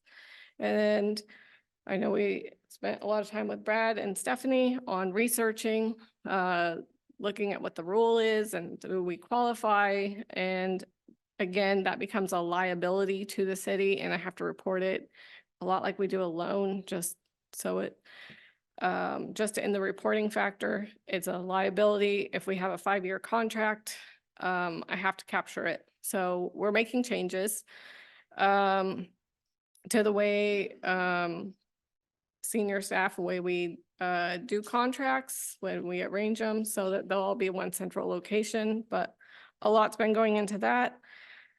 We will have another audit this year. We're looking at July, same thing, financial accountability and another single audit. The roundabout transition to a 4-way stop. I think it was a $2 million in federal funds. So that makes that happen. We're looking to complete the irrigation rate model. That should be done this month. Like Roscoe said, we're done. We just have to get the presentation part. We think we're pretty good. We're working on completing the sewer rate model, the water rate model, as well as composing the financial chapters for the general sewer plan and the water system plan. I also have to update purchasing policies. We have new state requirements coming out July of 2024. Some law changes and change the way we do things. A lot of it has to do with public works purchasing, which is 90% of our purchasing. So we'll have to make sure that our purchasing policies match that. We'll continue to process payroll, currently at 85 FTEs. And then billing, and then as budget, which is another big chore for the year. Thank you, Erin. And as Erin said, and it's all in fun and teasing about her no button, but she is we can do button with her team. I mean, we have all these unfunded mandates the state's put on Erin and her team, and they have to work through that. We don't get any help from the state, but they make us have these requirements. And then Erin works real hard with all of the departments to come up with needed revenues where she can find things, as Brad alluded to. Hey, I know you need this, and I think we can get it from here, so on and so forth. The finance department is really, I think we have many backbones and we have ribs, but the backbone of a lot of the cities, what's going on is the financial side of it, because everything that every department has directly impacts Erin's team. And she works very well with all of the senior staff and her team. It's an open door policy. People can come and go and find out the needs that they have and get the answers that they want. So we certainly appreciate you and your team and what you do. So thank them from the mayor, as well as I'm sure the city council would also extend their gratitude to your team as well. So if anybody has any questions of Erin, please, Councilmember Fettle. Thank you. Just a quick question. I saw something that sparked something. So the RCCF. Oh, yeah. Feel like I remember, and I think we were on Zoom at home when Roscoe had his timeline. Funds expire soon and you had to have projects in place before they went away. Actually, Benton County did an excellent job of getting that extended for, I don't know, 2050 something. So, Yeah, it's a long time. so that fund's building, I want to say $400,000 to $500,000 a year into that fund. And so the utility committee had gone through and had a list of infrastructure projects, and we've done a number of them. And so that'll be part of this budget cycle, is to plan out the next 6 years where we think we're going to want to implement those funds. And as the same as I alluded to with public safety sales tax, no longer has a sunset, and as our communities and county grows, that fund is also going to be accelerated as well. Mayor Pro Tem Brink. Thank you. Ms. Gwynn, has any consideration been given to migrating to a monthly payroll? And if that was considered, would it cut down on work? I think that's a touchy subject. Mutiny on the bounty. So I think that I know I've talked extensively with Roscoe and Selena on how do I even get people off the old system and onto the new system. And I've switched one employee that volunteered for it. They were in a PFML situation where their pay wasn't necessarily steady anyway. And so, but basically they need to skip a payroll. So that's tough on employees. Like, employees account on that every 2 weeks. Oh, I absolutely agree with you. That would be an extreme hardship for many people. But Yeah. I just wondered if it had been given any consideration. So I'm always open to how do we make it easier? Thank you. Anyone else? Councilman Blue? I was just going to relate that, when I started working, my paychecks were always monthly. The Navy, right, you paying leave came in at the end of the month, and you had to get to the end of the month. Started out at Hanford monthly, and then everybody got all happy when it went to 2 weeks. So you running bi-weekly or bi-weekly rather than, okay, that's at least better. All right, thank you, Aaron. Appreciate that. Okay, now we're gonna move on to Stephanie and the city clerk. Stephanie is obviously another piece of the backbone hooked to all of us, all the ribs that we have here. So and I thank you for keeping me straight and making sure that I'm supposed to be where I'm supposed to be when I'm supposed to be there most of the time. And you do a wonderful job for us, and I certainly appreciate everything that you do and keeping council in line as well. So with that, I'll turn it over to you. All right, thank you, Mayor. I will be presenting from here so I can advance the slides as we go. I'm going to try and be brief as we're running a little behind here. But basically, the Office of the City Clerk is very much a support position, not only trying to be transparent with the public, but with the employees and the elected officials. So a lot of my work is, I say, repetitive, but still important. So over the last year, I've worked to support open and responsive government. So that means compliance with the OPMA and public disclosure laws, publishing meeting minutes and meeting recordings, and then preserving city records. So that means we developed a scan and toss policy that's being implemented in community development right now as far as scanning old files. And then eventually we'll be able to dispose of those original paper files. Part of my job is to oversee the maintenance of the website and the Facebook social media accounts, developing content, which can sometimes be more difficult than you'd think to come up with new things to share with our public. So I would encourage, if anyone has any topics they'd like to see, to forward those my way. One of the things we did this last year was implemented some new technology on our website that increases its accessibility. As more and more people are doing things online, it's important for us to accommodate those that maybe need to adjust the color tones or the size of the font, or just if they're unable to see the to make it an like audio version of it. So this new technology enables that for our website. I publish monthly and quarterly newsletters for the public. So you'll see those in our utility bills. And then we also have an article that goes out in the Ruralite. Sometimes Brad lets me help him do IT things. But yes, a lot of the support I provide for that is in this building here. It's a lot of the small little things that don't require a lot of time, but they're, resetting a password or creating new key cards for the alarms or the security system here. I do provide support to the police department for the vehicle and body cameras. Brad also provides a lot of the hardware support for that.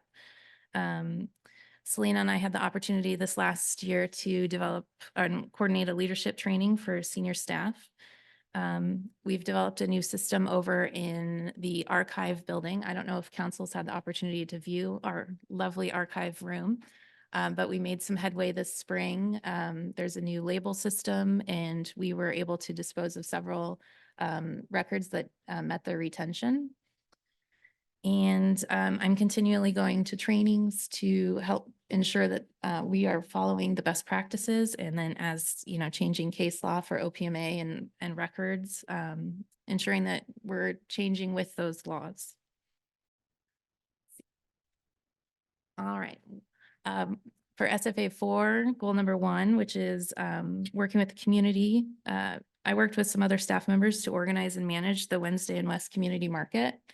With the food truck night. And just a plug, that first night will be April 24th. So it's coming up. We have lots of new food truck vendors this year. I've also worked with a lot of other community organizations to share their volunteer opportunities and events on social media. I know I've worked with the chamber, and May's reached out with like the senior center, but trying to communicate what's going on in West Richland with our citizens. And then I have had the opportunity to serve on the wellness committee, which has been very rewarding for me, getting to plan things like the Candy Mountain hike and the wellness bike ride, which I found is a wonderful way for our employees that maybe don't get to see each other to get to bond and build in their teamwork. I think that's one of the only times I get to see the people that work at the sewer plant, because we don't get to see them very often. And then the last thing, work on a monthly newsletter that's an internal newsletter that shares different things like employee birthdays, work anniversaries. We have a little, say, buy and sell section. And then we've started adding more wellness tips to improve just the climate and culture here at the city, and hope that our employees are avoiding burnout and keeping them tip top to, do a good job for our citizens. I think that's all. Thank you, Stephanie. And, she does, if you look at what a regular clerk in a city does, she's way broader and has a lot more hats that she wears. And, so very, very key part of our team. And we certainly thank her for that. Any questions, Council? Councilman Bloom? When we were implementing the cameras, the concern was burden that all that data was going to have on us. Is that come to fruition? Is it a major issue? Yeah, body cameras and the auto. So it really. All right.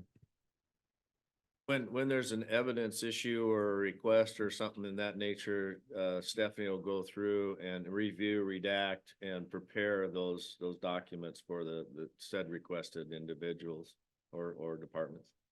I can add that there has been, as far as records requests go, it's not specific to body worn cameras, but there has been a definite uptick in the last probably 6 months or so of records requests that the city's been processing.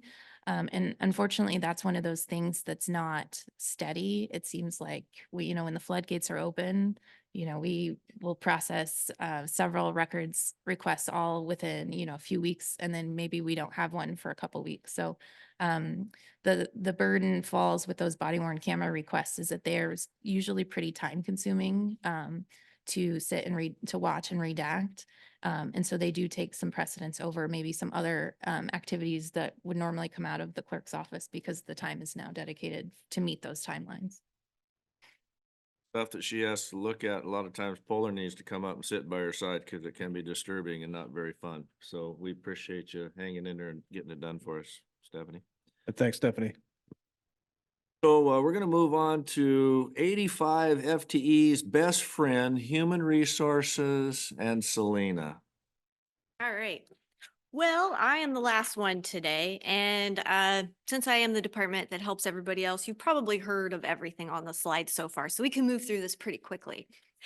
We do personnel policy updates annually, and the ones that we did last year that were really big that required all city training were the IT and cell phone policy and the vehicle accident policy. WCIA does an audit annually. It's a liability audit, and they have about 80% of it is set things they do every year, and 20% of it is a special subject. And this year was special events. And Stephanie dug out some of her old materials and came up with a whole new policy on how to do special events. And Jessica Bates updated forms and consolidized things. And we have a whole new plan there. We have the annual evaluation process, which everybody knows about. We implemented a new drug testing company. All our DOT CDL employees have to be randomly drug tested, and it's quite a process. So we have a new company that helps us manage that and keep us within the regulations there. One of the things that definitely took up a lot of time this year or last year was updating all the job descriptions. It's something I've wanted to do for 9.5 years. So I finally got around to it. So that was really nice. But it's been a long time since some of them had been updated. So context, definitely the formatting, formatting them so that they're all the same throughout, organizing them so that now it makes sense they're all matching with education, experience, requirements, certifications, and things like that. So now we have a salary schedule that backs into their education and experience requirements. Stephanie had mentioned that we did some leadership training, and we had Karen Kirk come in from Alaska. I think it was about January, February of last year. And she did some dynamic leadership team training with us, and it was very helpful. She really helped us narrow down and maximize our senior staff meetings. And I'd say we probably shaved an average of an hour to an hour and a half off each one, and they became very productive. So that was very helpful to us. And then end of last year, there was a lot of assistance with the climate survey with the police department. Next slide. Some training that we do annually, but was really updated in the past year or two, was heat stress and wildfire smoke training. That's all city training. I usually do some special training with police and seasonals because the rest of it's online. We have some annual ACA reporting and things like that. One thing I thought you guys would think was interesting was the difference between staffing between 22 and 23. We really had a lot less turnover in 2023. I think that will really changing and increasing some of those pay rates for people, I think honestly saved us. I can't tell you how many people last year really made a point to come up and say that they're not looking for another job, and that really kept them here. And I think you can even see it in the numbers that we didn't have the turnover that we've had in the past. Next slide. One of the things that we do is we have the Well City Committee. And so part of that is earning the Well City Award. There's a lot of projects that we have to do. The committee comes up with tons of projects every year, from picnics to bike rides to even little things like we'll go around and do walking meetings. So a bunch of us will get up and we'll walk around and do meetings. Sometimes even breaks, we'll do squats, yoga, things like that. So that has really been something to bring people together and just keep us all active. One of the financial benefits that we get to it is if we do all these things and categorize them and send them into AWC at the end of the year, we get a 2% discount on premiums. That's usually about $20,000, $22,000. So, you know, it's a little bit. Next slide. And then this kind of just goes over some of the typical things that we do with the Wellness Committee throughout the year. Next slide. And then some of the things that the HR department plans on doing in 2024. We are going to go ahead and update the salary and benefits survey for the next budget. This isn't because we plan on changing, you know, salary schedules or anything like that. It's just because we want to keep track of where we are, how we compare to the other cities.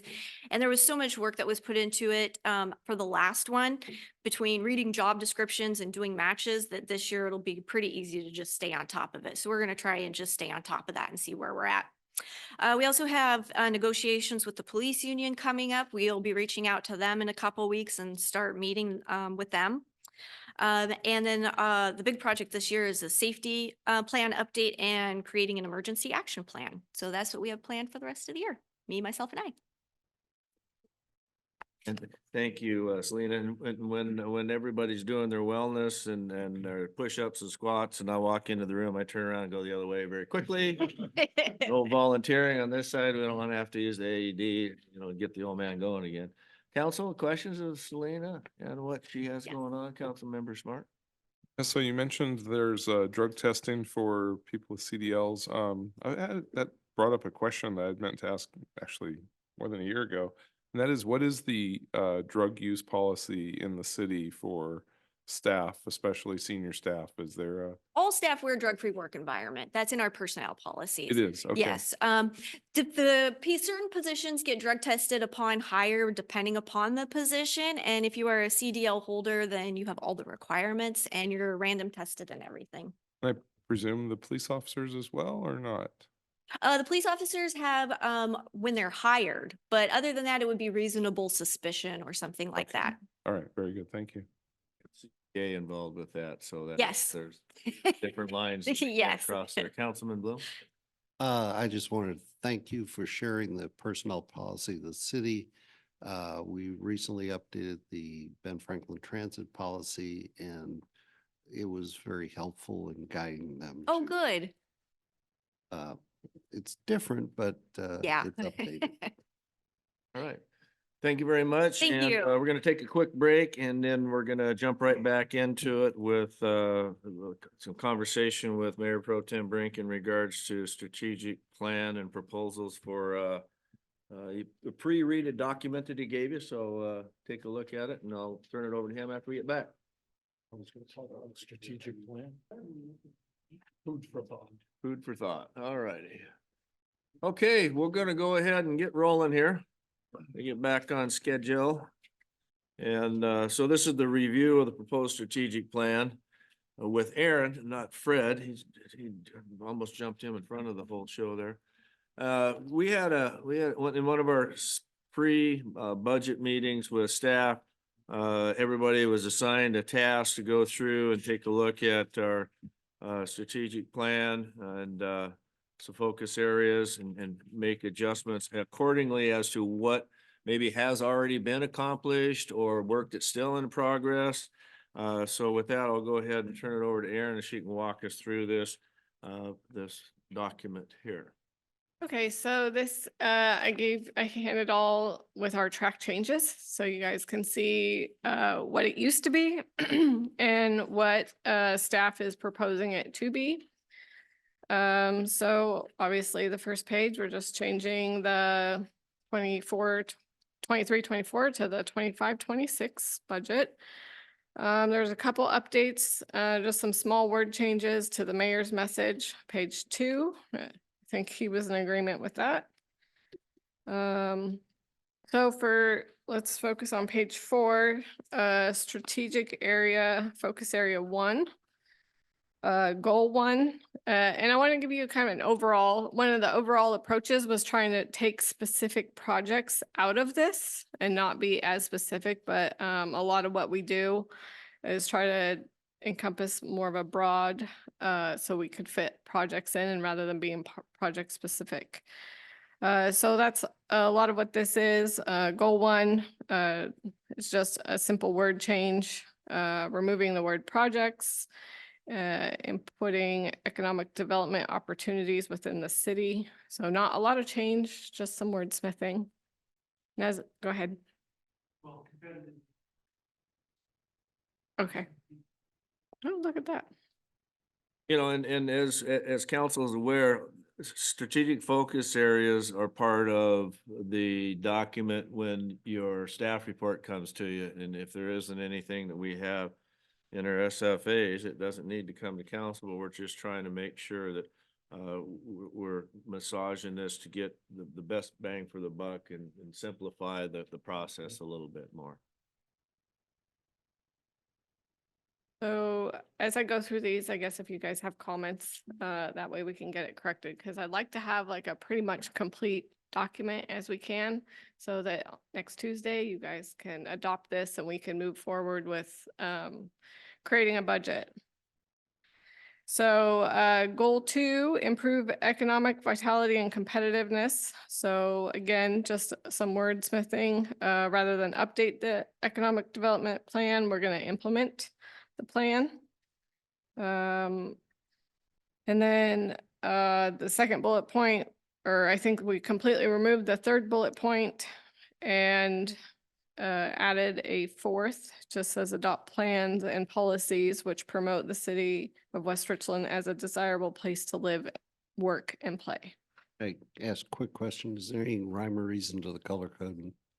These were, yeah, Who made the? these were the different edits, because all of staff worked on them. Blue, red, and pink and purple are people. Okay. So red is primarily Roscoe. Blue was Eric, and purple is myself, Selena, and Stephanie. Maybe you're purple too.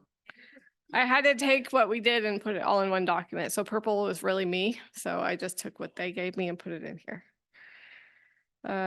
So we're good with goal 2. Goal 3, enhance city image. All the bullet points stayed the same with the exception of the last one, which instead of the word establish, it's implementation. So we're not establishing it anymore. We're in the implementation phase. As long as we're good. On goal 4, create development policy codes appropriate to achieve city vision relative to support commercial and residential development. Work with the community to maintain regulations rather than just, again, removing the specific update the downtown plan. We have a lot more than just the downtown. To ensure they are current and responsive to state requirements, resident and development interests. Next bullet point, again, removing the update the plan to the maintain compliance.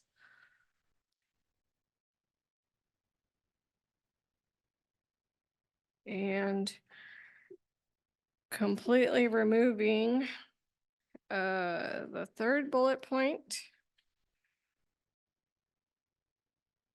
And I believe that one, no, it wasn't that one. And then the 4th bullet point got updated to support industrial development at Red Mountain Center and other locations, market and promote the opportunity the industrial treatment plant represents to the new industrial development. Again, wordsmiths. So if you guys see anything you don't like or have questions, please let me know. And then we added a bullet, encourage and support commercial and industrial development that retain or bring family wage jobs. Yes. Go ahead. So let me, I guess, we're gonna comment on these as we go. Is that Yes, the idea? please. Okay. So, I'm just noticing that in a couple of locations, I'm gonna point out that we're using words that indicate more decisive action versus words that are things like setting goals and so forth. So I'm just gonna jump back to goal number 2. Instead of update the economic development, we've got implementation of the economic development strategic plan.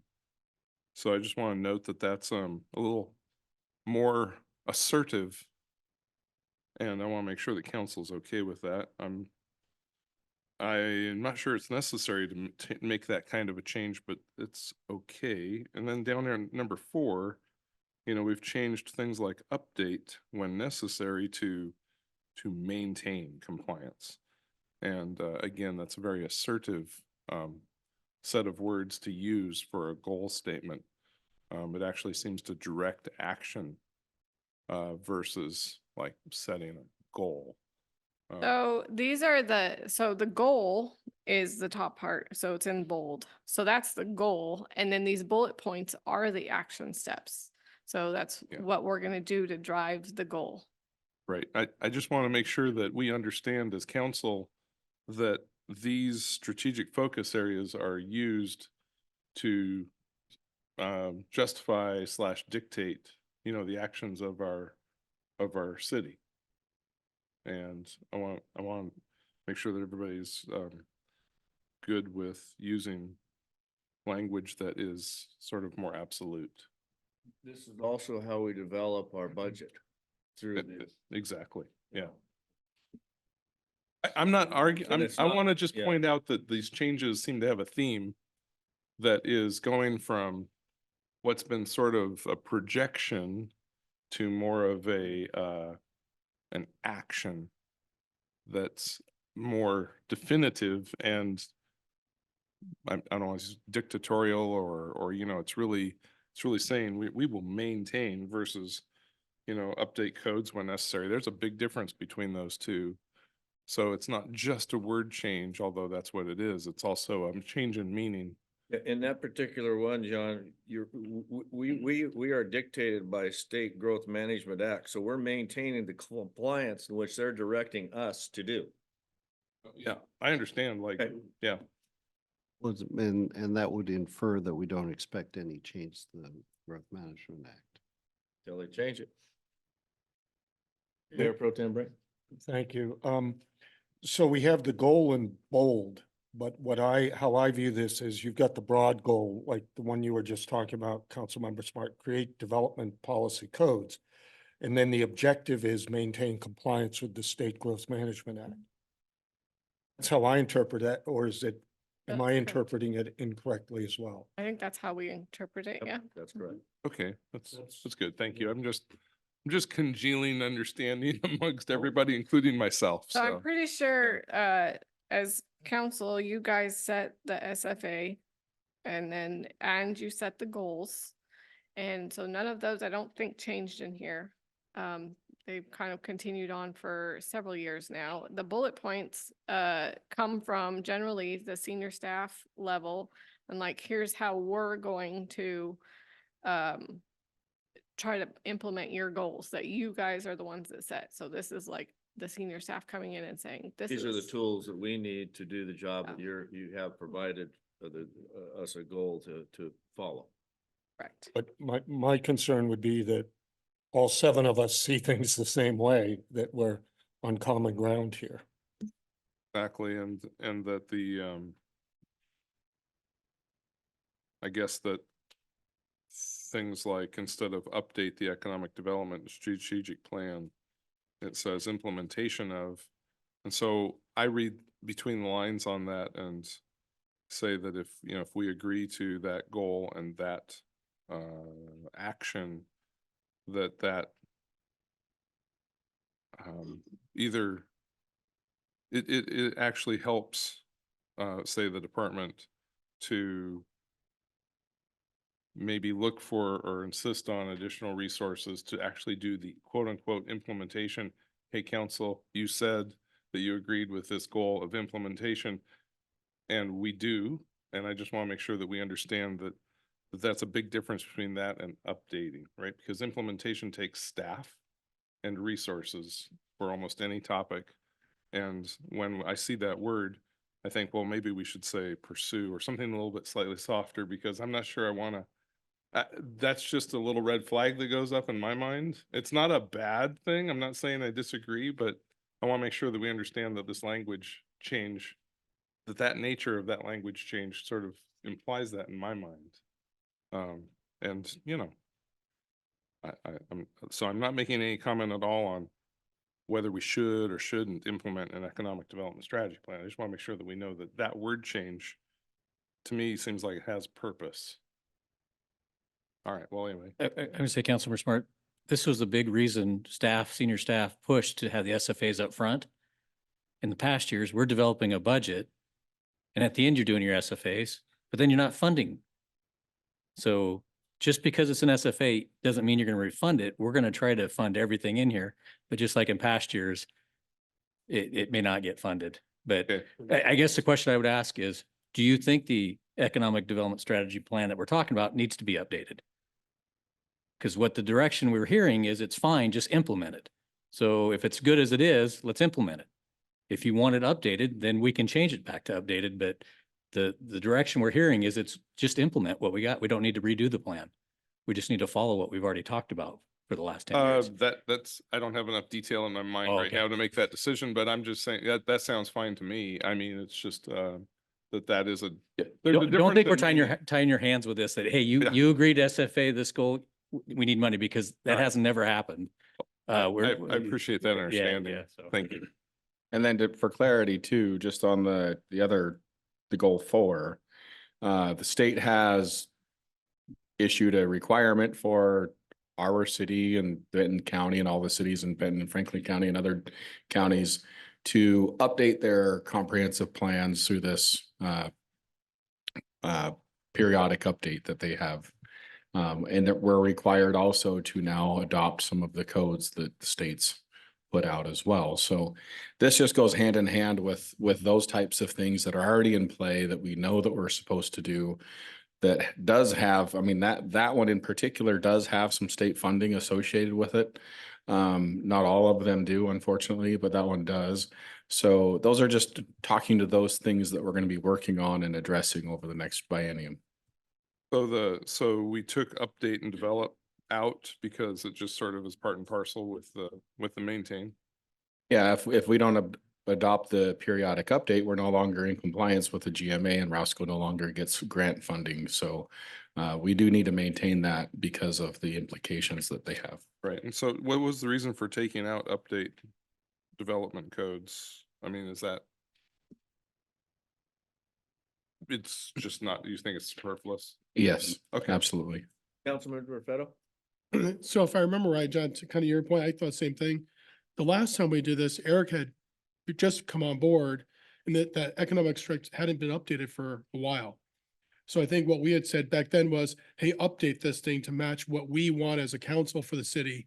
And I think what they're saying now is, hey, we've done that. You've approved this. Now it's time to start putting some of that stuff in action. That's how I kind of read it. Yeah, I'm good. Okay. I'm good with that. All right. Absolutely. I just, Can we go ahead and keep on rolling? yes, Okay. please. So on a different topic though. Okay. When it comes to wordsmithing, do we want to bring that up now, or is this something you want to hear? I want this document ready to go to you guys on Tuesday. And this, All what right. what you see before is staff recommendation. So if you have. So on the input, second to the last bullet of this goal 4, The one in blue, encourage and support commercial and industrial. second to the last bullet, so one up from that. Okay, The support. second sentence says market and promote. Mhm. I would like to take out the and replace the opportunity with plural opportunities. The industrial wastewater treatment plant represents 2, scratch the, new industrial development. To me, when we use the so many times, it really sounds clumsy and not flow well. So hopefully that is agreeable to everyone.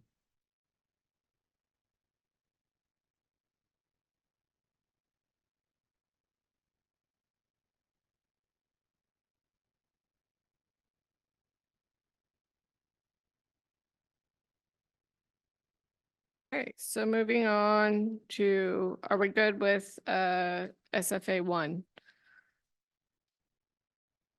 Yes. Yes, Great. okay, moving on to SFA 2. High quality and cost effective infrastructure. Goal 1, construct plan infrastructure essential for growing community. All of the bullet points, 1, 2, 3, and 4 stay the same. Bullet point 5, we changed provide facilities to meet the city's future workforce and equipment needs. We just added the word the cities. And then we added 2 more bullet points.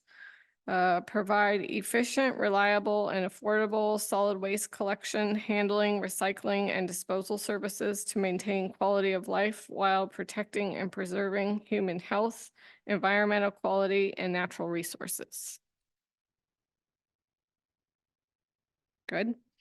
And then the next one, provide a quality park, open space, and trail system with a diverse range of experiences, inclusive amenities, preserving local resources, and supporting safe, healthy, and enjoyable lifestyles. My only comment there would be plural for parks, open spaces, trail systems.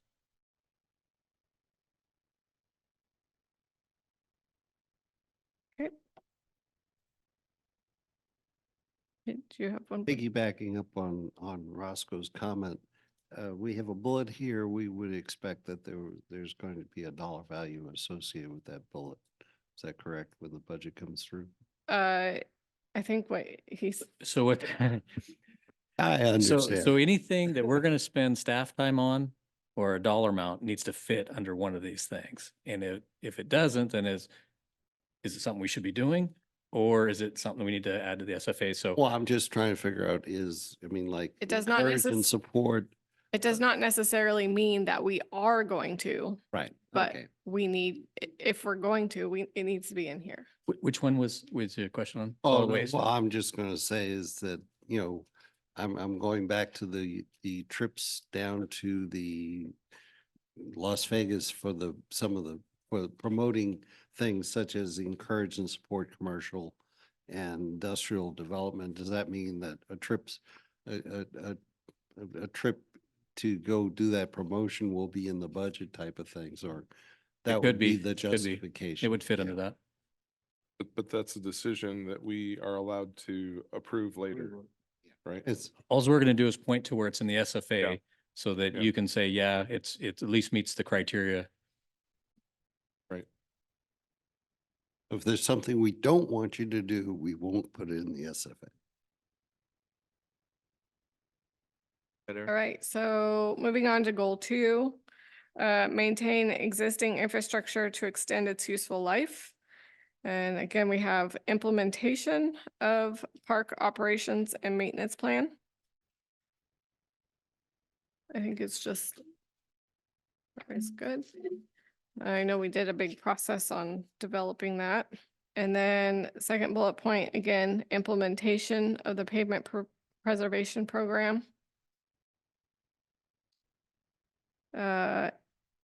Implementation of the water main replacement program. And implementation of sewer main replacement. So those were just removing the words continue.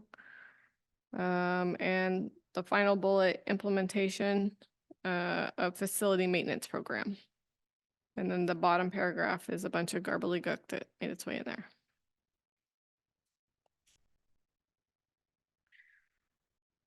So moving on to SFA 3, goal 1. The changes are in the 4th bullet point, enhance the city's safety and training program, again, wordsmithing, which is responsible for coordinating and facilitating the city's safety activities, ensuring regulatory compliance, and providing centralized training services to ensure staff is properly trained. And another bullet point added, identify and pursue sustainable funding opportunities, grants, and other funding mechanisms for capital improvement programs, maintenance, and operations. So goal 2 is to promote ethical behavior in all aspects of government. Bullet points 1, 2, and 3 remaining the same. Bullet point 4, city government officials and staff should not engage in activities that reasonably could be perceived by members of the public as creating conflict of interest. Page 8. This was me, and that was literally just changing short-term and long-term. Just a typo area. Nothing else changes in goal 3 or goal 4.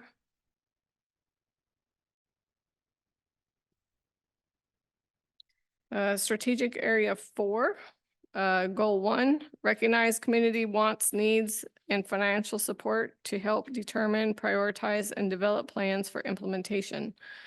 The first bullet point, implementation of the parks plan. So just simplified it. Goal 2 remained the same. Goal 3 was removed, and I believe this was kind of that extra bullet point in the SFA 3. Kind of encompass more of a broad, and it covers all other areas of infrastructure, neighborhoods, parks, and safety. So generalized. Strategic area 5, goal 1 remain the same. Goal 2, protect and manage natural resources. We changed just the third bullet point to implementation of the water efficiency and groundwater programs. Goal 3 remain the same. Strategic area 6, goal 1, integrate health and safety consideration into new development.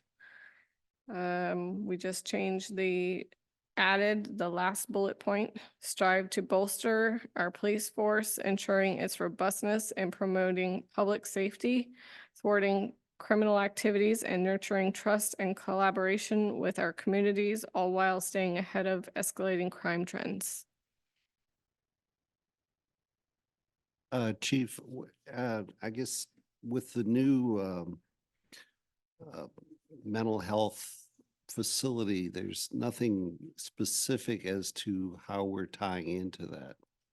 You know, the countywide. Well, everything that we do is nurturing the public, whether it's putting them in jail or getting them anything else. Well, I know, but Yeah. I'm just wondering whether there should be something focusing on us getting better connected with that, or is that not I necessary? I think our regional partnerships that's mentioned in these SFAs really talk about everything.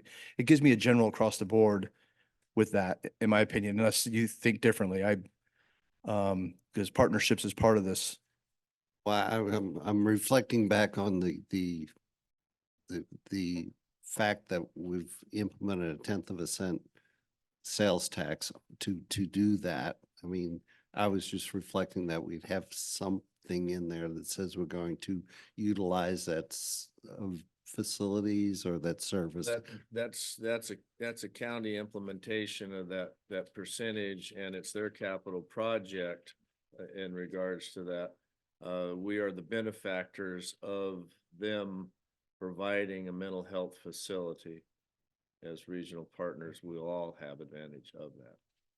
Right, well, that was saying you utilize it. I mean, that was a whole aspect. That's fine. I would like to make a suggestion. Okay. So with that bullet, can we just strike strive to and start with bolster? Okay. It just didn't seem to fit the nature of everything else we've talked to up to this point. That makes sense. You bet. And I want to suggest also on that one, at the very end, the last part of the sentence, nurturing trust and collaboration with our communities, instead of saying all while staying ahead, maybe, I don't have the exact words here, but maybe something like while while meeting, the needs that result from the escalating crime trends. I don't know. Does anybody else have a thought on that? While addressing, thank you. You've got the right word there. There you go. Councilmember Brink. Yeah, Thank I you. like it. All right. So remove all while staying ahead and And just there say was- while There addressing. was one part of that, the end of that too, that when I was doing it, I was thinking, I shouldn't say it this way because I'm assuming there's going to be escalating crime trends. See? And so I was thinking, could there be another word that if there's escalating crime or something to that effect? Addressing, Any possible, there we go. So While addressing any escalating. I don't want to make it sound it's going to, no matter what, it's going to be happening. That's not true. right? Yeah, that's good. I read shorthand too. Okay. Okay. Okay, moving on to goal. So say while addressing any escalating crime trends. Okay. Right. So moving on to goal 2, compliance with local, state, and federal regulations and permits. Bullet point 2, bunch was just chopped off there at the end. So compliance with Department of Ecology, NPDES wastewater permit. I think that it was redundant because if we comply, then we receive the outstanding performance award. Is that correct? Okay. Bullet point 5, I believe, is just implementation of America's with Disabilities Act transition plan for the city's transportation system. Next bullet point, implementation of ADA transition plan for the city's parks. And the last bullet point is implementation of the cross connection program. And I guess there's one more bullet point there that didn't change, but then we added a whole new goal. And this came from kind of a collaboration from Tom and Selena, and we even heard Stephanie talk a lot about it today. But we're introducing goal 3, support and improve the overall health and wellness of city staff. We reported it on it last. We were, yeah, I know. So. I just want to comment, it's been being done for years. And when we just noticed the whole, should be a focus for our strategic focus area. So our goal, so. Yeah, we just don't have anything. Again, when we do things, we like to point back to this document of why are we doing it? And there was a big hole for. So when the citizen says, how come I seen the city staff riding down the street on a bicycle eating ice cream? Well, this is because why? It was diet ice cream. Oh, I'm just kidding. Diet ice cream. Mayor Pro Tem Brink? Yeah, just one comment on goal 3. It's the first objective, I'll say.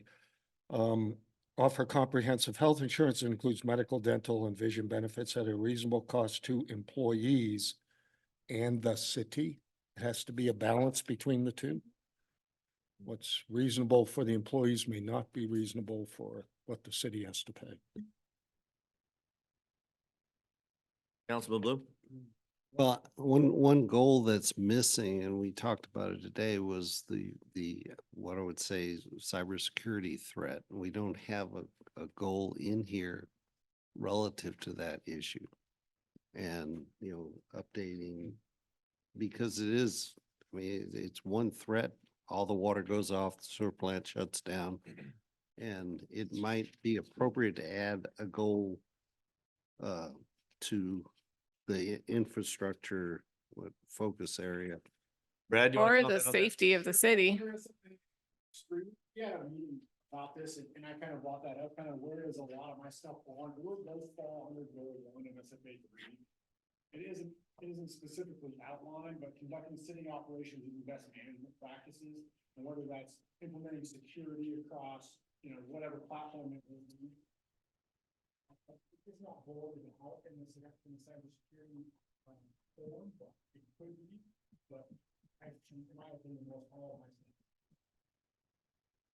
I mean, we want to get these, we could sit here all day and line up things, but in my opinion, most of it. Thank you, Brad. So I've also mentioned to Roscoe a number of times, you know, the need for the city to have like backup power supplies on, or backup pump systems and generators on our wells, so that if we have a blackout of any kind, we still have water coming to our homes. So I just wonder if maybe there's not an opportunity to create a generalized goal or bullet point that sort of says that we will try to develop systems that are resilient to emergency or cyber slash other emergencies or attacks. Terrorist acts. Terrorist acts, I mean, if you want to say it that way, but yeah, you know, just, yeah, like the Natural disaster, like the governor, terrorist governor act. decides to turn off our power every other week or something because he took down our dams. Well, Yeah, a lot of times- what I was, How, council, how about if we collaborate with IT and staff to come up with a particular, I was just thinking we can simply add a bullet to strategic focus area 2, goal 2, which is maintain existing infrastructure to extend useful life, and just make a mention of IT in that section. That would, you I know, think that's the right place to put it, Okay. somewhere in there, but I Alright. think we could come up with wordsmith a sentence to stick under there. I was just trying to keep it simple, but. yeah, we don't want to we don't need to reinvent the No. wheel. If we just need to add a few points, then Aaron's got, you got that down? I got add a bullet point to goal 2 regarding, Which Just, one was it? just assure that city Focus systems area are resilient to goal 2. emergency situations or attack or something like that. Resiliency, I think, is the key.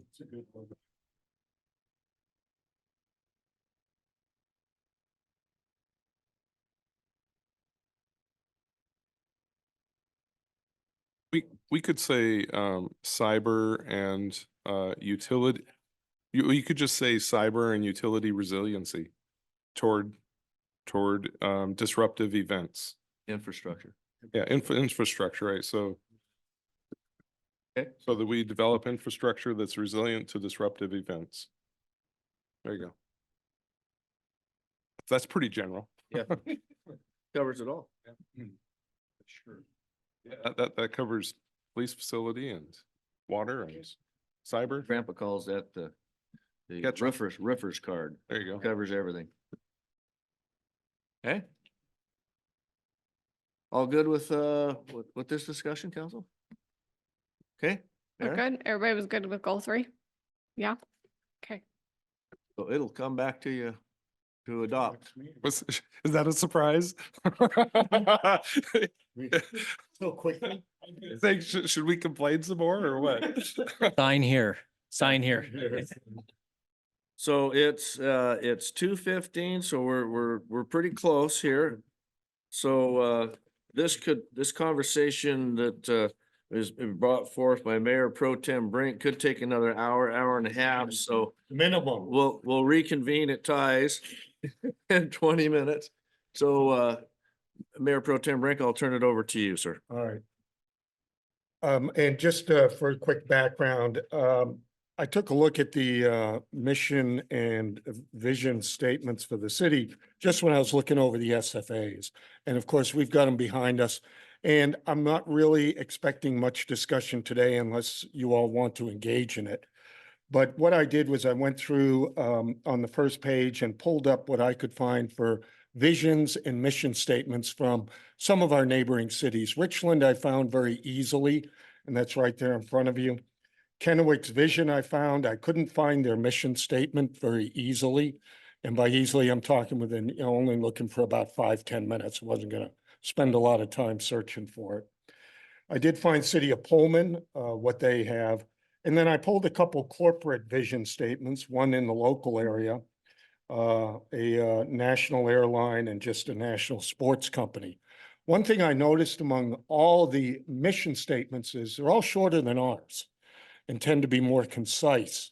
And I'm particularly impressed with Southwest Airlines, not that we are an airline, but they've managed, I think, to capture their goals in a minimum number of words.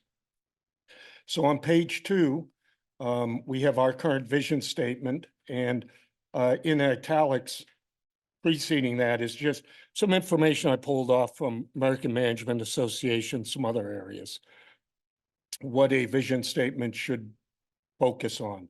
So I put our current city one, and I just pull up one for discussion right there. I tried to make it short, tried to make it brief, because my goal was this vision statement should be something that everyone could probably say from memory, because that's what makes them memorable. If you have a vision that can be expressed in one word or in a few words or one sentence, I think we're doing a great job. Our current vision statement's 40 words. I came up with one that's 16, not that I think it's the best, but just something I did this weekend. Mission statements, the same philosophy is expressed there in italics. Our current mission statement is a whopping 103 words, one sentence too, although it's broken into different phrases and clauses.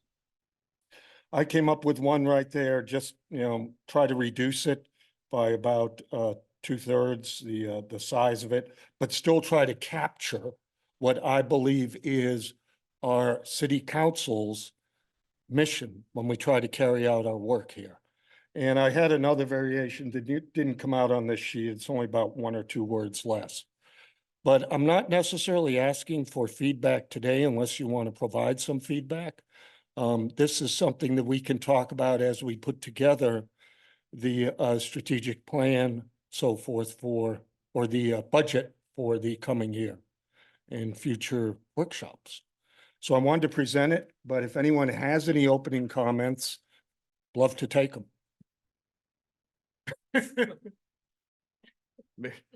Councilmember Smart. Yes. Yes, sir. Member Smart. We'll go to Councilmember So- Smart, Federal, Stoker, and then on down the line this way. Okay, great. So, yeah, I'm not ready to reinvent it quite yet, and I don't have all the words, but I do have a couple of things that strike me right off. First one that comes to mind is I feel like we have to maintain a phrase of family values in West Richland. It has been a stalwart, something that the people move to this city for. So I understand that in today's environment, that there are people who might want to take out the word family from our mission and statements, but I really feel strongly we need to leave it in there one way or the other. Second thing. May I interrupt Yeah, just for a moment? sure. In both of them? Yeah, Council- okay. it's mentioned in both, and so that's one statement. And then the other thing is, I've always thought that there was a problem with our city vision statement, the shorter one, in that it says, I'll just read the first sentence here. West Richland is a growing city where family values and community responsiveness are important. I have never quite understood what community responsiveness is. It seems to me that should always have said city. It should, community participation or city responsiveness is important. Like, we are supposed to be responsive to our citizens. Our citizens are not obliged to be responsive to us. And so that I think needs some work. Those are my only 2 comments right off, and given a couple seconds to look at this. So thank you. We don't want to give you too much time. No. Nor do we want to drag it out too long today. Thanks, John. Councilmember Stoker? Well, my only thought is on your version of the vision statement, I was wondering why you're limiting us to southeastern Washington. Best in the country. Well, I was just gonna say the state of Washington, but that's okay, the country too, I guess. I don't know if we want to affiliate ourselves with the west side necessarily at times. Well, that means we could still be better than them. Eastern Washington. Would be an easy one. Yeah. No, Yeah. thank you, Councilmember Stoker. Anyone else? Councilmember Blue? Well, I was going to jump and reflect that, the other examples you give, Richland is a technology-based city. We are a bedroom community. I mean, that's what we are. And I sort of like our current vision statement. That's because you made it 20 years ago. Right. But as far as our mission statement, I think we can truncate most of it and just leave the mission statement of the city of West Richland in partnership with our citizens and public and private to provide a safe, healthy, and welcoming city where people choose to live and raise a family. We don't have to say the best, they choose us. And just scratch the rest. I mean, I agree, this is, I was around when we Yes, we did did. this. And people wanted, we was rather focused on economic development and all these other things. That's not, I mean, we've been struggling that for, We've had a lot, Ever. we had a lot to Right. talk about. but what are we? 14 What years what ago. is our, what is our mission? Our mission is we're a bedroom community. We're gonna still be a bedroom community. We just will strain with not having a tax base. So Yeah, I agree with that general sentiment, Councilmember Bloom. That's good. Tim for doing this. I think it's great, it is needed. Comparing our mission statement to a lot of other organizations and cities and stuff, this one we have now is needed. And it is supposed to be more condensed. So, but thank you for putting the time in, appreciate it. All right, so, yeah, we can have further conversation and, we'll put the Mayor Pro Tem Brink, the lead on the authoring. And if you want to share your comments with him or vice versa with. well, I think Brad. you can reflect back on the survey to see what the focus and what the population wants. Right, and I actually did look at the survey at a very high level, just to try and pull some keywords I thought from it.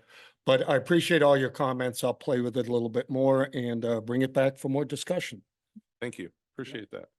Very good. Okay, so just in summary of what we've had for discussion today, thank you, staff members, for providing your accomplishments for 2023 and sharing with council the 24 workload.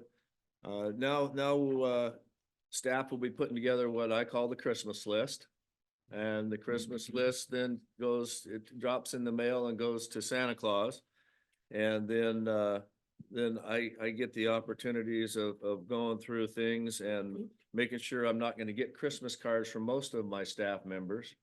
And then we bring back to council further discussions in regards to where the mayor's budget is gonna end up at.